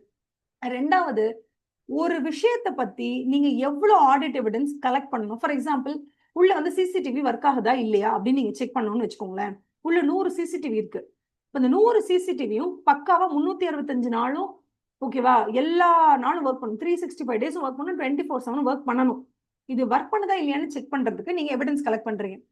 மினிமம் எவ்வளவு எவிடன்ஸ் கலெக்ட் பண்ணணும்? 100 சிசிடிவி கேமரா இருக்குன்னா அட்லீஸ்ட் நீங்க ஒரு 30 சிசிடிவி கேமராவையாவது ஃபுட்டேஜாவது எடுத்து ரேண்டமா வந்து ஒரு 12-13 நாளுக்கு நீங்க செக் பண்ணணும். நான் சொல்றது வந்து திடீர்னு வந்து December 3 காலையில எடுத்து செக் பண்ணுங்க, இன்னொன்னு டக்குனு எடுத்து April 28 ஈவினிங் குடவுன்ல இருக்கிறத செக் பண்ணுங்க அப்படின்னு சொல்லி ரேண்டமா இந்த 100 சிசிடிவி ஃபுட்டேஜ்ல இருந்து 30 சிசிடிவி ஃபுட்டேஜாவது எடுக்கணும். எடுத்து அதை ரேண்டமா ஒரு டிஃப்ரெண்டா ஒரு 30-40 டேஸ் வச்சு அதுல பர்டிகுலரா ஒரு டைம்ஸ்ல அங்க போய் இதை செக் பண்ணுங்க சொல்லி நம்ம செக் பண்ணணும். அப்ப இவ்வளோ அளவுக்கு எடுத்தாதான் அது போதுமான அளவுக்கு எவிடன்ஸா இருக்கும். அதை விட்டுட்டு 100 சிசிடிவி இருந்தது, நான் போனேன் அங்க போயிட்டு என்ட்ரன்ஸ் ஒரு சிசிடிவி இருந்தது, அந்த என்ட்ரன்ஸுக்கு சிசிடிவி சும்மா ஒரு 4 டேட் தட்டி பார்த்தேன், எல்லா டேட்லயும் அது கவர் ஆயிருக்கு. அப்ப இது ஒண்ணுத்துல கவர் ஆயிருந்தாலும் எல்லாமே அப்படித்தானே இருக்கும் அப்படின்னு நினைச்சு நீங்க வெளில வந்தீங்கன்னா நீங்க கலெக்ட் பண்ணியிருக்கிற எவிடன்ஸ் வந்து இட் இஸ் நாட் சஃபிஷியன்ட்னு அர்த்தம். சஃபிஷியன்சி அப்படின்றத பொறுத்த வரைக்கும் எந்த ஆடிட் எவிடன்ஸ் நம்ம கலெக்ட் பண்றோம், எதை எதை வந்து கன்ஃபார்ம் பண்ணிக்கிறதுக்காக நம்ம ஆடிட் எவிடன்ஸ் கலெக்ட் பண்றோம். அப்ப சிசிடிவி ஃபுட்டேஜ்ன்றது ரொம்ப இம்பார்ட்டன்டான ஒரு ஆடிட் எவிடன்ஸ். அந்த சிசிடிவி ஃபுட்டேஜ் ஆர் சிசிடிவியோட working condition throughout the year work ஆச்சா இல்லையான்னு கண்டுபிடிக்க 100 சிசிடிவில நீங்க ஒரு 50 சிசிடிவி செக் பண்ணணும். 50 சிசிடிவியோட ஃபுட்டேஜ் எடுத்து நீங்க வந்து ரேண்டமா 365 நாள் அது ஓடி இருக்கான்னு செக் பண்றதுக்கு ஒவ்வொரு மாசம் ஒரு நாளாவது ரேண்டமா பிக் பண்ணி செக் பண்ணணும். இப்படி கூட நீங்க செக் பண்ணலன்னா சும்மா ஒரே ஒரு சிசிடிவி எடுத்து சும்மா ஒரு 5 நாளை மட்டும் செக் பண்ணிட்டீங்கன்னா அது எப்படி உங்களுக்கு சஃபிஷியன்ட் இன்ஃபர்மேஷனை கொடுக்கும்? அந்த அது கொடுக்குற ரிலையபிலிட்டியை வச்சு நீங்க எப்படி அதை போய் நீங்க எப்படி நம்பி ஒரு ஒப்பீனியன் கொடுப்பீங்க? சோ ஆடிட் எவிடன்ஸை பொறுத்த வரைக்கும் நீங்க எந்த ஆடிட் எவிடன்ஸை நம்புறீங்களோ அது ரிலையபிளாவும் சஃபிஷியன்டாவும் இருந்தா மட்டும்தான் உங்க ஒப்பீனியன்ல ஒரு கிளாரிட்டி இருக்கும்னு சொல்லுவாங்க. அதுதான் ரிலையபிலிட்டி அண்ட் சஃபிஷியன்சி. ஓகேவா? அடுத்தது proper disclosure of financial statements. என்னது? Proper disclosure of financial statements. Sometimes என்ன தெரியுமா நடந்திருக்கும்? ஃபார் எக்ஸாம்பிள் சப்சிக்வெண்ட் ஈவெண்ட்னு ஒரு விஷயம் இருக்கு, அது நம்ம லேட்டரான் போகும்போது படிச்சுக்கலாம். March 31 books of accounts close பண்றீங்க. March 31 books of accounts close பண்ணா ஆடிட்டர் வந்து ஆடிட் ரிப்போர்ட் கொடுக்கிறது மே 30 ஆயிடுது. So March 31 books of accounts close ஆகுது, மே 30 ஆடிட்டர் சைன் போடுறாரு. நடுவுல 60 நாள் கேப் இருக்கு, 2 மாசம் கேப் இருக்கு. ஏப்ரல் ஆமா இல்ல 1 மாசமா சாரி மார்ச் 30 முடியுதா, ஏப்ரல் மே ஆமா 2 மாசம் டைம் இருக்கு. இந்த 2 மாசத்துல மார்ச் மாசம் 18ஆம் தேதி ஒரு பெரிய ஃபயர் ஆக்சிடென்ட் நடந்தது. மிகப்பெரிய ஃபயர் ஆக்சிடென்ட், கிட்டத்தட்ட 4 கோடி ரூபாய் மதிப்புல இன்வென்டரி எரிஞ்சு போச்சு. இப்ப ஸ்டாண்டர்ட்ஸ் ஆன் ஆடிட்டிங்கும் சரி, அக்கவுண்டிங் ஸ்டாண்டர்ட்ஸ் ஓகேவா, events occurring after balance sheet date நீங்க படிச்சிருப்பீங்க ஏஎஸ்ல. அந்த events occurring after balance sheet டேட்ல என்ன சொல்லுவாங்கன்னா மார்ச் 31க்கு அப்புறம் நடக்கக்கூடிய நிகழ்வுகள், ஆனா ஆடிட்டர் சைன் போடுறதுக்கு முன்னாடி நடக்கக்கூடிய இந்த நிகழ்வுகள், இந்த 60 நாட்களுக்குள்ளாக நடக்கக்கூடிய விஷயங்கள்ல ஏதேனும் ஒரு விஷயம் மிகப்பெரிய தாக்குதலை மிகப்பெரிய இம்ப்ளிகேஷன் உடையதாக இருந்தால் அதை தயவு செய்து இந்த வருஷத்தோட பினான்சியல் ஸ்டேட்மெண்ட்ஸ்லயே டிஸ்க்ளோஷரா கொடுத்துருங்க. ஏன்னா ஆடிட்டர் சைன் போடுறது மே 30, மக்கள் கிட்ட போய் ஆடிட்டட் பினான்சியல் ஸ்டேட்மெண்ட்ஸ் கிடைக்கிறது ஜூன் மாசம் 5ஆம் தேதி. ஜூன் மாசம் 5ஆம் தேதி ஒருத்த உட்காந்து பினான்சியல் ஸ்டேட்மெண்ட்ஸ் பார்த்துட்டு இருக்கானா, அங்க வந்து கொஞ்சம் கூட கூச்ச நாச்சமே இல்லாம இன்வென்ட்ரி போய் 10 கோடின்னு போட்டிருக்கீங்க. ஆனா இன்னைக்கு லெவல்ல 4 கோடி ரூபாய் மதிப்புல இன்வென்ட்ரி எரிஞ்சு போச்சு. அதை நீங்க அந்த இடத்துல டிஸ்க்ளோஸ் கூட பண்ணல. கேட்டா மார்ச் 31 தானே பினான்சியல் ஸ்டேட்மெண்ட் முடிஞ்சு போச்சுல, மே 18ஆம் தேதி தானே அந்த இடத்துல வந்து ஃபயர் ஆக்சிடென்ட் நடந்துச்சு. அதை வந்து நாங்க அடுத்த வருஷத்தோட பினான்சியல் ஸ்டேட்மெண்ட்ஸ்ல நாங்க இன்க்ளூட் பண்ணிப்போம், இதுல இன்க்ளூட் பண்ண எங்களுக்கு அவசியம் இல்லைன்னு சொன்னாங்கன்னா அந்த இடத்துல தலையில தட்டி உட்கார வைக்கும் அக்கௌண்டிங் ஸ்டாண்டர்ட். அக்கௌண்டிங் ஸ்டாண்டர்ட் சொல்ல உங்களுக்கு, after the balance sheet date ஏதாவது பயங்கரமான மிகப்பெரிய விஷயங்கள் ஏதாவது நடந்தா அந்த இடத்துல நீங்க கண்டிப்பா நீங்க என்ன பண்ணணும், you have to include it in the financial statement இந்த ஃபார்ம் ஆஃப் டிஸ்க்ளோஷர் ஆவது போடுறா அப்படின்னு சொல்லும் உங்களுக்கு. அது அது உங்களை வழி நடத்தும். அக்கௌண்டிங் ஸ்டாண்டர்டை ஃபாலோ பண்ணி தான் நீங்க உங்களோட ஃபினான்ஷியல் ஸ்டேட்மெண்ட்ஸ் ப்ரிப்பேர் பண்ணிருக்கணும். அதன்படி ப்ரிப்பேர் பண்ணாம நீங்க டிஸ்க்ளோஷர் கொடுக்காம இருந்தீங்கன்னா, if there is no proper disclosure, the auditor will find there is no proper disclosure, I am going to give you only qualified opinion. நான் உனக்கு கண்டிப்பா அன்மாடிஃபைட் ஒப்பீனியன் கொடுக்க முடியாதுன்னு அவங்க சொல்லுவாங்க. நான் உனக்கு பேட் ரிப்போர்ட் தான் கொடுப்பேன், குட் ரிப்போர்ட் கொடுக்க மாட்டேன் சொல்லிடுவாங்க. ஸோ ப்ராப்பர் டிஸ்க்ளோஷர் இருக்கான்னு பார்க்க வேண்டியது ஆடிட்டுடைய ஸ்கோப். ப்ராப்பர் டிஸ்க்ளோஷர் இருக்கா, ரிலையபிள் ஆடிட் எவிடன்ஸ் கிடைக்குதா, சஃபிஷியன்ட் ஆடிட் எவிடன்ஸ் கிடைக்குதா, என்டையர் ஃபினான்ஷியல் ஸ்டேட்மெண்ட்ஸ் நான் கவர் பண்ணிருக்கேனா, அதுக்கப்புறம் தான் ராசா நீ போய் எங்க ஒப்பீனியனே கொடுக்கணும். எக்ஸ்பிரஷன் ஆஃப் அன் ஒப்பீனியன் அப்படிங்கிறது இதெல்லாம் பண்ணி முடிச்சப்பதான் எங்க ஒப்பீனியன் கொடுக்கணும். இதெல்லாம் தான் ஸ்கோப் ஆஃப் ஆடிட்னு சொல்றாங்க. எது இதெல்லாம் நம்ம ஸ்கோப்ல வராது. நம்பர் 1, ஃபினான்ஷியல் ஸ்டேட்மெண்ட்ஸை அக்கௌண்டிங் ஸ்டாண்டர்ட்ஸை ஃபாலோ பண்ணி ப்ரிப்பேர் பண்ணி ப்ரெசென்ட் பண்ண வேண்டிய எந்த பொறுப்பும் ஆடிட்டருக்கு கிடையாது. Preparation and presentation of financial statements is the responsibility of the management and not of me. ஆடிட்டருக்கு அந்த பொறுப்பு கிடையாது. Number 2, duties outside the scope of competence of auditor. Duties outside the scope or competence of auditor. ஆடிட்டருடைய duty எதெல்லாம் இல்லையோ அதெல்லாம் நான் perform பண்ணணும்னு அவசியமே இல்லை. ஃபார் எக்ஸாம்பிள் இங்க கொடுத்துருப்பாங்க பாருங்க, அவங்க கொடுத்துருக்க எக்ஸாம்பிளே நான் வந்து உங்களுக்கு சொல்றேன். இந்த பண்ணி, it is not expected from the auditor to determine the suitability and civil structure of the building. சரி, நீங்க வந்து ஆடிட் பண்ண போறீங்க, ரியல் எஸ்டேட் கம்பெனி ஒண்ணு, அவங்க வந்து ஒரு 30 பில்டிங்கை கட்டியிருக்காங்க. அந்த வருஷத்துல 30 பில்டிங்கை கட்டியிருக்காங்க. அந்த 30 பில்டிங்கை நீ போய் ஆடிட் பண்றீங்க. ஆடிட் பண்ணும்போது 30 பில்டிங் கட்டியிருக்காங்களான்னு பார்க்கலாம். ஓகேவா, அதுக்கு எவ்வளவு செலவாச்சுன்னு பார்க்கலாம். செலவு 60 லட்சம் அப்படின்னா அதெல்லாம் ஒரு குடிசை மாதிரி கட்டியிருந்தாங்கன்னா நீங்க சொல்லிடுவீங்க எல்லாம் வேஸ்ட். ஆனா 30 பில்டிங்கும் வெளில இருந்து பார்க்க நல்லா இருக்கு, பக்கவா பெயிண்ட் அடிச்சிருக்காங்க, எல்லாம் முடிச்சிருக்கு, உள்ள மக்கள் எல்லாம் குடியேறிட்டாங்க, எல்லாம் ஃபைன், எல்லாமே நல்லா தான் இருக்கு. ஆனா உள்ள ஸ்ட்ரக்சுரலா ஏதோ பிரச்சனை இருக்குன்னு என்னால எப்படி கண்டுபிடிக்க முடியும்? அப்ப ஆடிட்டர் அப்படிங்கிறவர் is an expert in auditing and accounts ஆனே தவிர அங்க போயிட்டு அந்த ரியல் எஸ்டேட்ல உள்ள வந்து அவங்க என்ன மாதிரி குவாலிட்டியில கம்மி போட்டிருக்காங்க, என்ன மாதிரி குவாலிட்டியில சிமெண்ட் போட்டிருக்காங்கன்ற அளவுக்குலாம் நமக்கு தெரியாது. ஸோ சிவில் ஸ்ட்ரக்சர்ஸ் உடைய கேட்டகரைசேஷன் எப்படி இருக்கு, குவாலிட்டி எப்படி இருக்குன்னா எனக்கு தெரியாது. அப்ப என்னுடைய டியூட்டிஸ் உட்பட்டு தான் என்னால வந்து ஆடிட் பண்ண முடியுமே தவிர நான் ஒன்னும் கெமிக்கல் இன்ஜினியர் கிடையாது. அந்த மாதிரி ஏதாவது ஹெல்ப் வேணும்னா நான் எனக்கு ஒரு எக்ஸ்பர்ட்டை நான் அப்பாயிண்ட் பண்ணி அந்த எக்ஸ்பர்ட்டோட ஹெல்ப்பை வச்சு நான் ஆடிட் பண்ணுவேன், இல்லைன்னா என்னால பண்ண முடியாது அப்படி சொல்றாங்க. அதை தான் இங்க சொல்றாங்க. லாஸ்ட்ல என்ன சொல்றாங்க, ஒருத்தன் செக்ல வந்து ஃபோர்ஜரி சைன் போட்டு கொடுத்தானா அதை கண்டுபிடிக்க வேண்டியது என் பொறுப்பு இல்லை. ஏன்னா ஒரு ஃபோர்ஜரி சைனை கண்டுபிடிக்கிறதுக்காக நான் வந்து தனியாக டிப்ளமோ கோர்ஸ் எல்லாம் பண்ணல. எங்களோட ஆடிட் ஃபுல்லா நாங்க படிக்கக்கூடிய இந்த சிஏ கரிக்குலம்ல ஒருத்தன் வந்து ஃபோர்ஜரி சைன் போட்டானா எப்படி கண்டுபிடிக்கிறது எங்களுக்கு யாரும் சொல்லி தரல. ஸோ நாங்க ஆடிட் அண்ட் அக்கௌண்ட்ஸ்ல தான் எக்ஸ்பர்ட்டே தவிர யாராவது வந்து ஆத்தென்டிகேஷன் டாக்குமெண்ட்ஸ்ல ஃபோர்ஜரி சைன் போட்டு கண்டுபிடிக்கிறதுக்குலாம் எங்களோட ஸ்கோப் கிடையாது. ஸோ ஃபர்ஸ்ட் ஒன் வந்து preparation presentation of financial statements as per Ind ஏஎஸ்ஓ இல்லை ஏஎஸ்ஓ is your responsibility, management responsibility, not my responsibility. Number 2, எங்க காம்பிடன்ஸ்குள்ள என்ன இருக்கோ அதாங்க நாங்க பார்க்க முடியும். ஸோ சிவில் ஸ்ட்ரக்சர் கரெக்டா இருக்காலாம் எங்களால பார்க்க முடியாது. இது நம்பர் 2. நம்பர் 3, சைன் ஃபோர்ஜரி சைனா ஒரிஜினல் சைனா யார் பார்க்கணும்? பேங்கர் பார்க்கணும், இல்லை இவங்க பார்க்கணும். நான் ஏன் பார்க்கணும்? எனக்குலாம் பார்க்க தெரியாது. ஆனா பார்க்கும்போது அபத்தம், பார்க்கும்போது தெரியுது ஒரு குழந்தை சைன் போட்டு கொடுத்துருக்கு, பார்க்கும்போது அது ஃபோர்ஜரி சைன்னு உங்களுக்கு டவுட் வந்துச்சு நீங்க பார்க்கலாம். பட் பார்க்கும்போது அது கரெக்டா இருக்க மாதிரி தான் தோணுது. அப்படின்னும் போது அதையும் தாண்டி நோண்டி நோண்டி பார்க்கணும் நமக்கு எந்த அவசியமும் இல்லை. ஃபைனலி நம்ம ஆடிட் தான் பண்ண போயிருக்கோமே தவிர இன்வெஸ்டிகேட் பண்ண போகல. Last point that we are going to discuss today is this. What is this? Investigation. Investigation versus audit is the last point that we are going to discuss today. மத்தது நாளைக்கு பார்க்கலாம். Investigation என்ன தெரியுமா? நம்ம வீட்டுக்குள்ள ஒரு பாம்பு நுழைஞ்சிருச்சு, பாம்பு புடிச்சுதான்னு ஒரு ஆளை கூப்பிடுறீங்கல்ல, அவரை கூப்பிடுறது எப்படின்னா பாம்பு வந்துருச்சு எங்களுக்கே தெரியும், நீ புடிச்சுதான்னு கூப்பிடுறீங்க. அந்த மாதிரி ஒரு கம்பெனில ஃப்ராட் நடந்துருச்சுன்னு கம்பெனிக்கே தெரிஞ்சிருச்சு, இந்த ஃப்ராட் யாரு பண்ணான்னு தெரியல அப்படின்னு மூச்சு ஒண்ணுமே இல்ல. நிறைய படங்கள்லாம் பார்த்திருப்பீங்களா, ஒரு டைமண்ட் ஜுவல்லரி ஸ்டோர் இருக்கும், அந்த இடத்துல வந்து ஒரு 3 பேர் தான் இருப்பாங்க, பார்த்தா அங்க ஒரு டைமண்ட் காணா போயிருக்கும். யாருன்னு இப்ப டைமண்ட் காணா போனதுன்றது ஃப்ராடு, காணா போயிடுச்சு, எரர்லாம் கிடையாது, டைமண்டை திருடிட்டாங்க, திருட்டு. யார் பண்ணாங்கன்னு தெரியல. அப்ப நீங்க என்ன பண்ணுவீங்கன்னா இன்வெஸ்டிகேஷன் பண்ணுவீங்க. fraud has happened. The investigator will come inside the premises of the company knowing that இங்க ஒரு fraud நடந்திருக்குப்பா. அந்த fraud அவர் கண்டுபிடிப்பார், இன்வெஸ்டிகேட் பண்ணி கண்டுபிடிப்பார். யார் பண்ணது, என்ன பண்ணது, யார் அக்யூஸ்ட், என்ன சோ உள்ள வரும்போது இன்வெஸ்டிகேட்டிங் ஆஃபீஸர் எந்த மைண்ட் செட்ல இருப்பார் தெரியுமா? I know fraud has happened, நான் கண்டுபிடிக்கிறேன் பார் அப்படி சொல்வார். So that is called as investigation. Auditor அப்படி கிடையாது. ஆடிட் அப்படிங்கிறது வந்து ஒரு பினான்சியல் ஸ்டேட்மெண்ட்ல ஃப்ராட் இருக்கு அப்படிங்கிற கண்ணோட்டத்துல உள்ள போக மாட்டார்.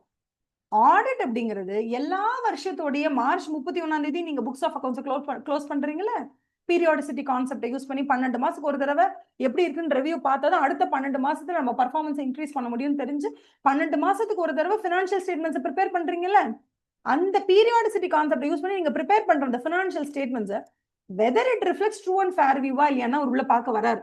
ஸோ ஆடிட்டர் உள்ள வரும்போது இங்க ஃப்ராட் நடந்திருக்கல அப்பெல்லாம் வரமாட்டார். உள்ள வரும்போது அவர் ரொம்ப அலர்ட் மூட்ல வருவார். ஆனா he'll be very alert, he'll be very very very open மைண்டடா இருப்பார். நீங்க காமிக்கிற எல்லாத்தையும் வெளுத்ததெல்லாம் பால் நம்ப மாட்டார். அது கரெக்டா எவிடன்ஸ் கொடுத்து reliable and sufficient audit evidence இருந்தா தான் அதை நம்புவார், இல்லைன்னா நம்ப மாட்டார். ஆனா அதுக்கு உள்ள வரும்போதே இந்த கம்பெனில ஃப்ராட் நடந்திருக்கு, இங்க ஒரு ஃப்ராட்ஸ்டர் இருக்கான், இங்க ஒரு மான்ஸ்டர் இருக்கான், அவனை கண்டுபிடிக்க போறேன், நீ எல்லாம் அக்யூஸ்ட் தானே அப்படின்னு ஒரு அக்யூஸ்ட பாக்குற மாதிரி உங்க யாரையும் பார்க்க மாட்டார் ஒரு auditor. unless and until he has unearthed some kind of fraud, அது வரைக்கும் அவர் வந்து ஒரு உள்ள ஃப்ராட் இருக்குன்னு அவர் நம்ப மாட்டார்.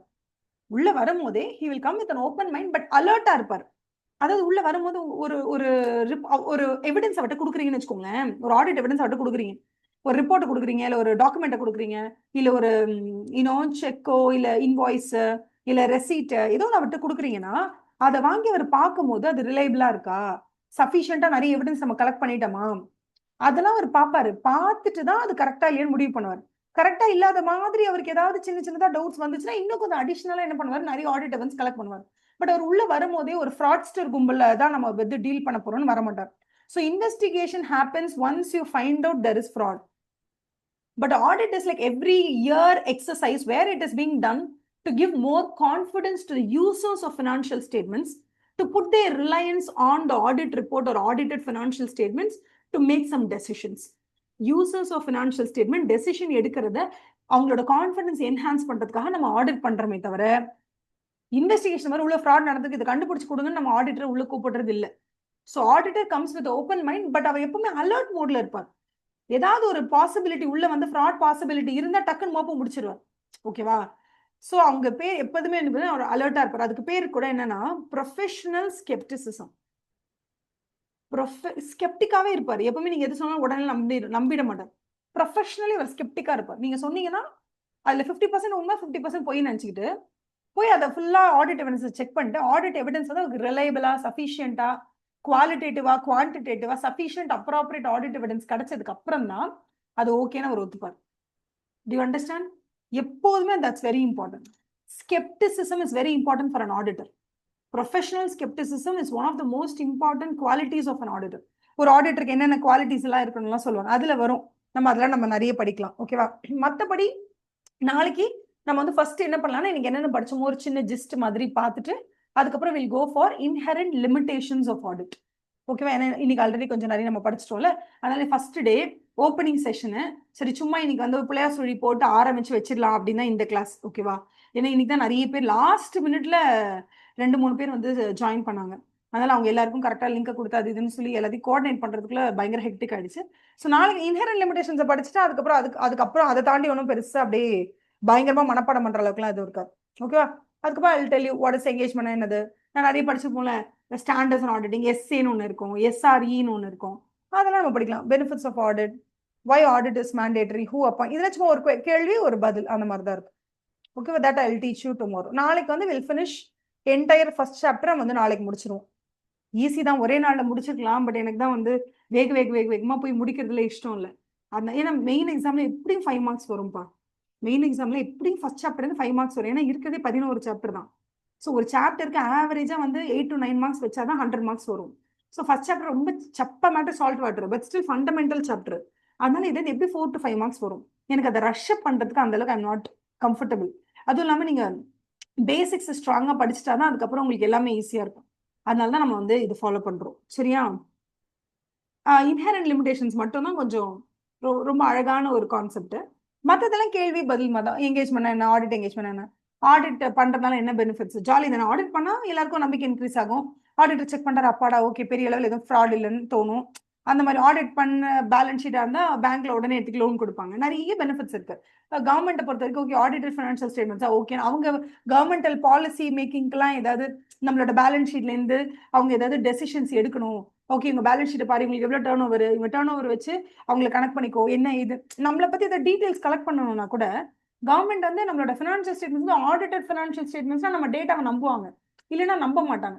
ஸோ நம்ம டேட்டாவை எது வந்து என்ன சொல்றது கௌரவப்படுத்துதுன்னா இந்த ஆடிட்டட் ஃபினான்ஷியல் ஸ்டேட்மெண்ட்ஸ் அது மாறும்போது அது கௌரவப்படுது அந்த மாதிரி. So it automatically increases the confidence of the users of financial statement. அதுதான் சொல்றாங்க. ஓகேவா? மற்றபடி பெனிஃபிட்ஸ் எல்லாம் நார்மல் தான். ஆடிட் மேண்டேட்டரியா வாலண்டரியான்னு கேட்டால் டிபெண்டிங் அப்பான் த இன்ஸ்டிடியூஷன் தான். கம்பெனியாக இருந்தால் மோஸ்ட்லி லிஸ்டட் பப்ளிக் லிமிடெட் கம்பெனினா உண்டு தான், மேண்டேட்டரி தான். இதுவே நீங்க சும்மா ஒரு பார்ட்னர்ஷிப் தான், ப்ரொப்ரைட்டர்ஷிப் தான், அதெல்லாம்னா it's not necessary. So depending upon the applicable regulatory bodies நமக்கு யாரோ அவங்கள பொறுத்து தான். இப்போ பேங்க்லாம் எடுத்துக்கிட்டிங்கன்னா பேங்கிங் ரெகுலேஷன் ஆக்ட் என்ன சொல்லுதோ அதுதான் ஃபாலோ பண்ணணும். ஆர்பிஐ என்ன சொல்றாங்களோ அதான் ஃபாலோ பண்ணணும். இப்போ இன்சூரன்ஸ்னா ஐஆர்டிஐ என்ன சொல்றாங்களோ அதான் ஃபாலோ பண்ணணும். இப்போ எல்ஐசின்னு வச்சுக்கோங்களேன், அதுக்கும் தனி ஆக்டே இருக்கு, எல்ஐசி ஆக்ட்னே இருக்கு. இப்போ எல்ஐசி ஆக்ட்ல என்ன சொன்னாங்களோ அதுதான் அது ஃபாலோ பண்ணணும். யூடிஐனாலும் அப்படிதான், யூனிட் ட்ரஸ்ட் ஆஃப் இந்தியா, யூடிஐக்கு தனியா ஆக்ட் இருக்கு, அந்த ஆக்ட் என்ன சொல்லுதோ அதை ஃபாலோ பண்ணும். இப்போ ஹெச்டிஎஃப்சினா பேங்கிங் ரெகுலேஷன் ஆக்ட் ஃபாலோ பண்ணும். அந்த மாதிரி கோஆபரேட்டிவ் சொசைட்டினா கோஆபரேட்டிவ் சொசைட்டிக்குன்னு ஒரு ஆக்ட் இருக்கு, அதுபடி தான் நீங்க போய் ஆடிட் பண்ண முடியும். நீங்க கம்பெனிஸ் ஆக்ட் 2013 யூஸ் பண்ணி ஆடிட் பண்ண முடியும். இந்த மாதிரி கொஞ்சம் கொஞ்சம் மேட்டர்ஸ் இருக்கு. பட் அதர்வைஸ் எனக்கு தெரிஞ்சு பேசிக்கா ஆடிட் அப்படின்னும் போது சும்மா என்னென்ன இன்னைக்கு ஒரு ஒரு 5 பாயிண்ட் மிஞ்சி மிஞ்சி போனா படிச்சிருப்போமா, வாட் இஸ் ரீசனபிள் அஷூரன்ஸ் படிச்சோம். ஓகே, அந்த மாதிரி சும்மா ஒரு 5 பேசிக் டாபிக்ஸ் இன்னைக்கு படிச்சிருக்கோம். இது சும்மா first day. So will close the session for now. உங்களுக்கு ஏதாவது ma'am just let me know if you comfortable with the language, இல்லைன்னா இன்னும் கொஞ்சம் இங்கிலீஷ் ஆட் பண்ணிக்கிறேன். ஏன்னா கொஞ்சம் கொஞ்சமா போக போக தமிழ்ல அத்தியாவசியமா இருக்கிறதுலாம் நிறைய சொல்லிட்டு மோர் அண்ட் மோர் ஆஃப் இங்கிலீஷ்ல நான் சொல்லும் போது மெயின் எக்ஸாம்ல எழுதும் போது உங்களுக்கு அதிகமா நீங்க என்ன கேட்குறீங்களோ அதான் நம்ம எழுத முடியும். அதனால more of what you hear is what goes into the paper. So first நம்ம ஸ்டார்ட் பண்ணும்போது நிறைய 90% தமிழாவும் கொஞ்சம் இங்கிலீஷாவும் இருக்க மாதிரி இருக்கும். அப்படியே டுவர்ட்ஸ் த ஃபேக் எண்டு போகும்போது கொஞ்சம் கொஞ்சமா இங்கிலீஷ் பேசுறது வந்து அதிகமாடி. ஏன்னா நமக்கு வந்து மெயின் எக்ஸாம்ல போய் தமிழ்ல எழுத முடியும், இல்லை தமிழ் பிளஸ் இங்கிலீஷ் தங்கிலீஷ்ல எல்லாம் எழுத முடியுமா, முடியாது. நார்த் இந்தியன்ஸ்க்கு அது ஒரு பிளஸ். ஹிந்தியில கூட எக்ஸாம் எழுதலாம், இங்கிலீஷ்ல கூட எக்ஸாம் எழுதலாம். நமக்கு அப்படிலாம் இல்லை, நம்ம இங்கிலீஷ்ல தான் எழுதணும். ஆனா என்ன பண்றது, இங்கிலீஷ்ல நம்ம கம்ப்ளீட்டா அப்படியே எல்லாமே புரிஞ்சிருமான்னு கேட்டா புரியாது. ஸோ நமக்கு தமிழ் வழியா நம்ம படிக்கிறோம், பட் இங்கிலீஷுக்கு தான் நமக்கு நிறைய இம்பார்ட்டன்ஸ் கொடுக்க போறோம். அப்பதான் நம்மளால வந்து ப்ராப்பரா எக்ஸாம் ஓரியன்டா நம்ம வந்து ப்ரிப்பேர் ஆக முடியும். ஓகே, ஆல் ஃபைன், ஆல் செட்டா? ஓகேவா? Do you have anything that you want to tell me? You can chat me. I'll give you some 5 minutes. I'll read and reply you. Are you all happy with the first class?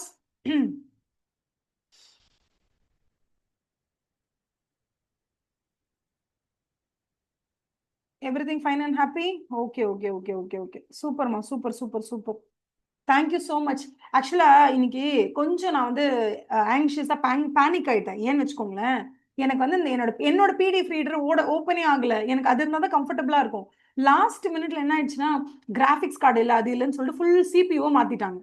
Full CPO மாத்தினா என்னோட entire செட்டப்பே மாறிடுச்சு. நான் எல்லாத்தையும் உட்காந்து காலையில install பண்ணிட்டே இருக்கேன், but என்னோடது வரவே இல்லை. அதுல எனக்கு என்னோட ஜோடோ பிடிஎஃப் ரீடர்னு ஒன்று இருக்கும், அது வேணும், அது வரல. இன்னைக்கு வந்து ரொம்ப நம்ம இதுலயே நார்மல் பிடிஎஃப் இருக்குல்ல அதுலயே நம்ம படிச்சுட்டு இருந்தோமா, அது எனக்கு அந்த அளவுக்கு கம்ஃபர்டபுளாவே இல்லை. எனக்கு நம்மளோட செட்டப் வரலையே, என்னோட செட்டப் வரலையன்றதுல கொஞ்சம் ஆங்ஷியஸ் ஆயிட்டேன். ப்ராபப்ளி அதனால அங்க இங்க கொஞ்சம் கொஞ்சம் நான் அப்படி இப்படி டிஸ்ட்ராக்ட் ஆயிருக்க வாய்ப்பு உண்டு. பட் அதர்வைஸ் நாளையில இருந்து பக்கா ஃபுல் செட்டப், என்னோட செட்டப்போட நான் ரெடியா வந்துட்டேன்னா எனக்கு ஒரு கான்ஃபிடன்ஸ் வரும், ஓகே அப்படிங்கிற மாதிரி. ஓகேவா? ஸோ நாளைக்கு இதை விட கொஞ்சம் பெட்டரா தான் இருக்கும். ஓகே, நான் இன்னும் கொஞ்சம் ரெடி ஆயிடுவேன். நாட் கண்டென்ட் வைஸ் இல்ல, பட் எனக்கு டெக்னிக்கல் செட்டப் வைஸ் எனக்கு இன்னும் கொஞ்சம் ஐ அம் நாட் கம்ஃபர்டபுள். அது ஒண்ணு மட்டும் தான், மற்றபடி all set fine super okay. நானு ஓகேவா? என்னென்ன சொல்லியிருக்கீங்க?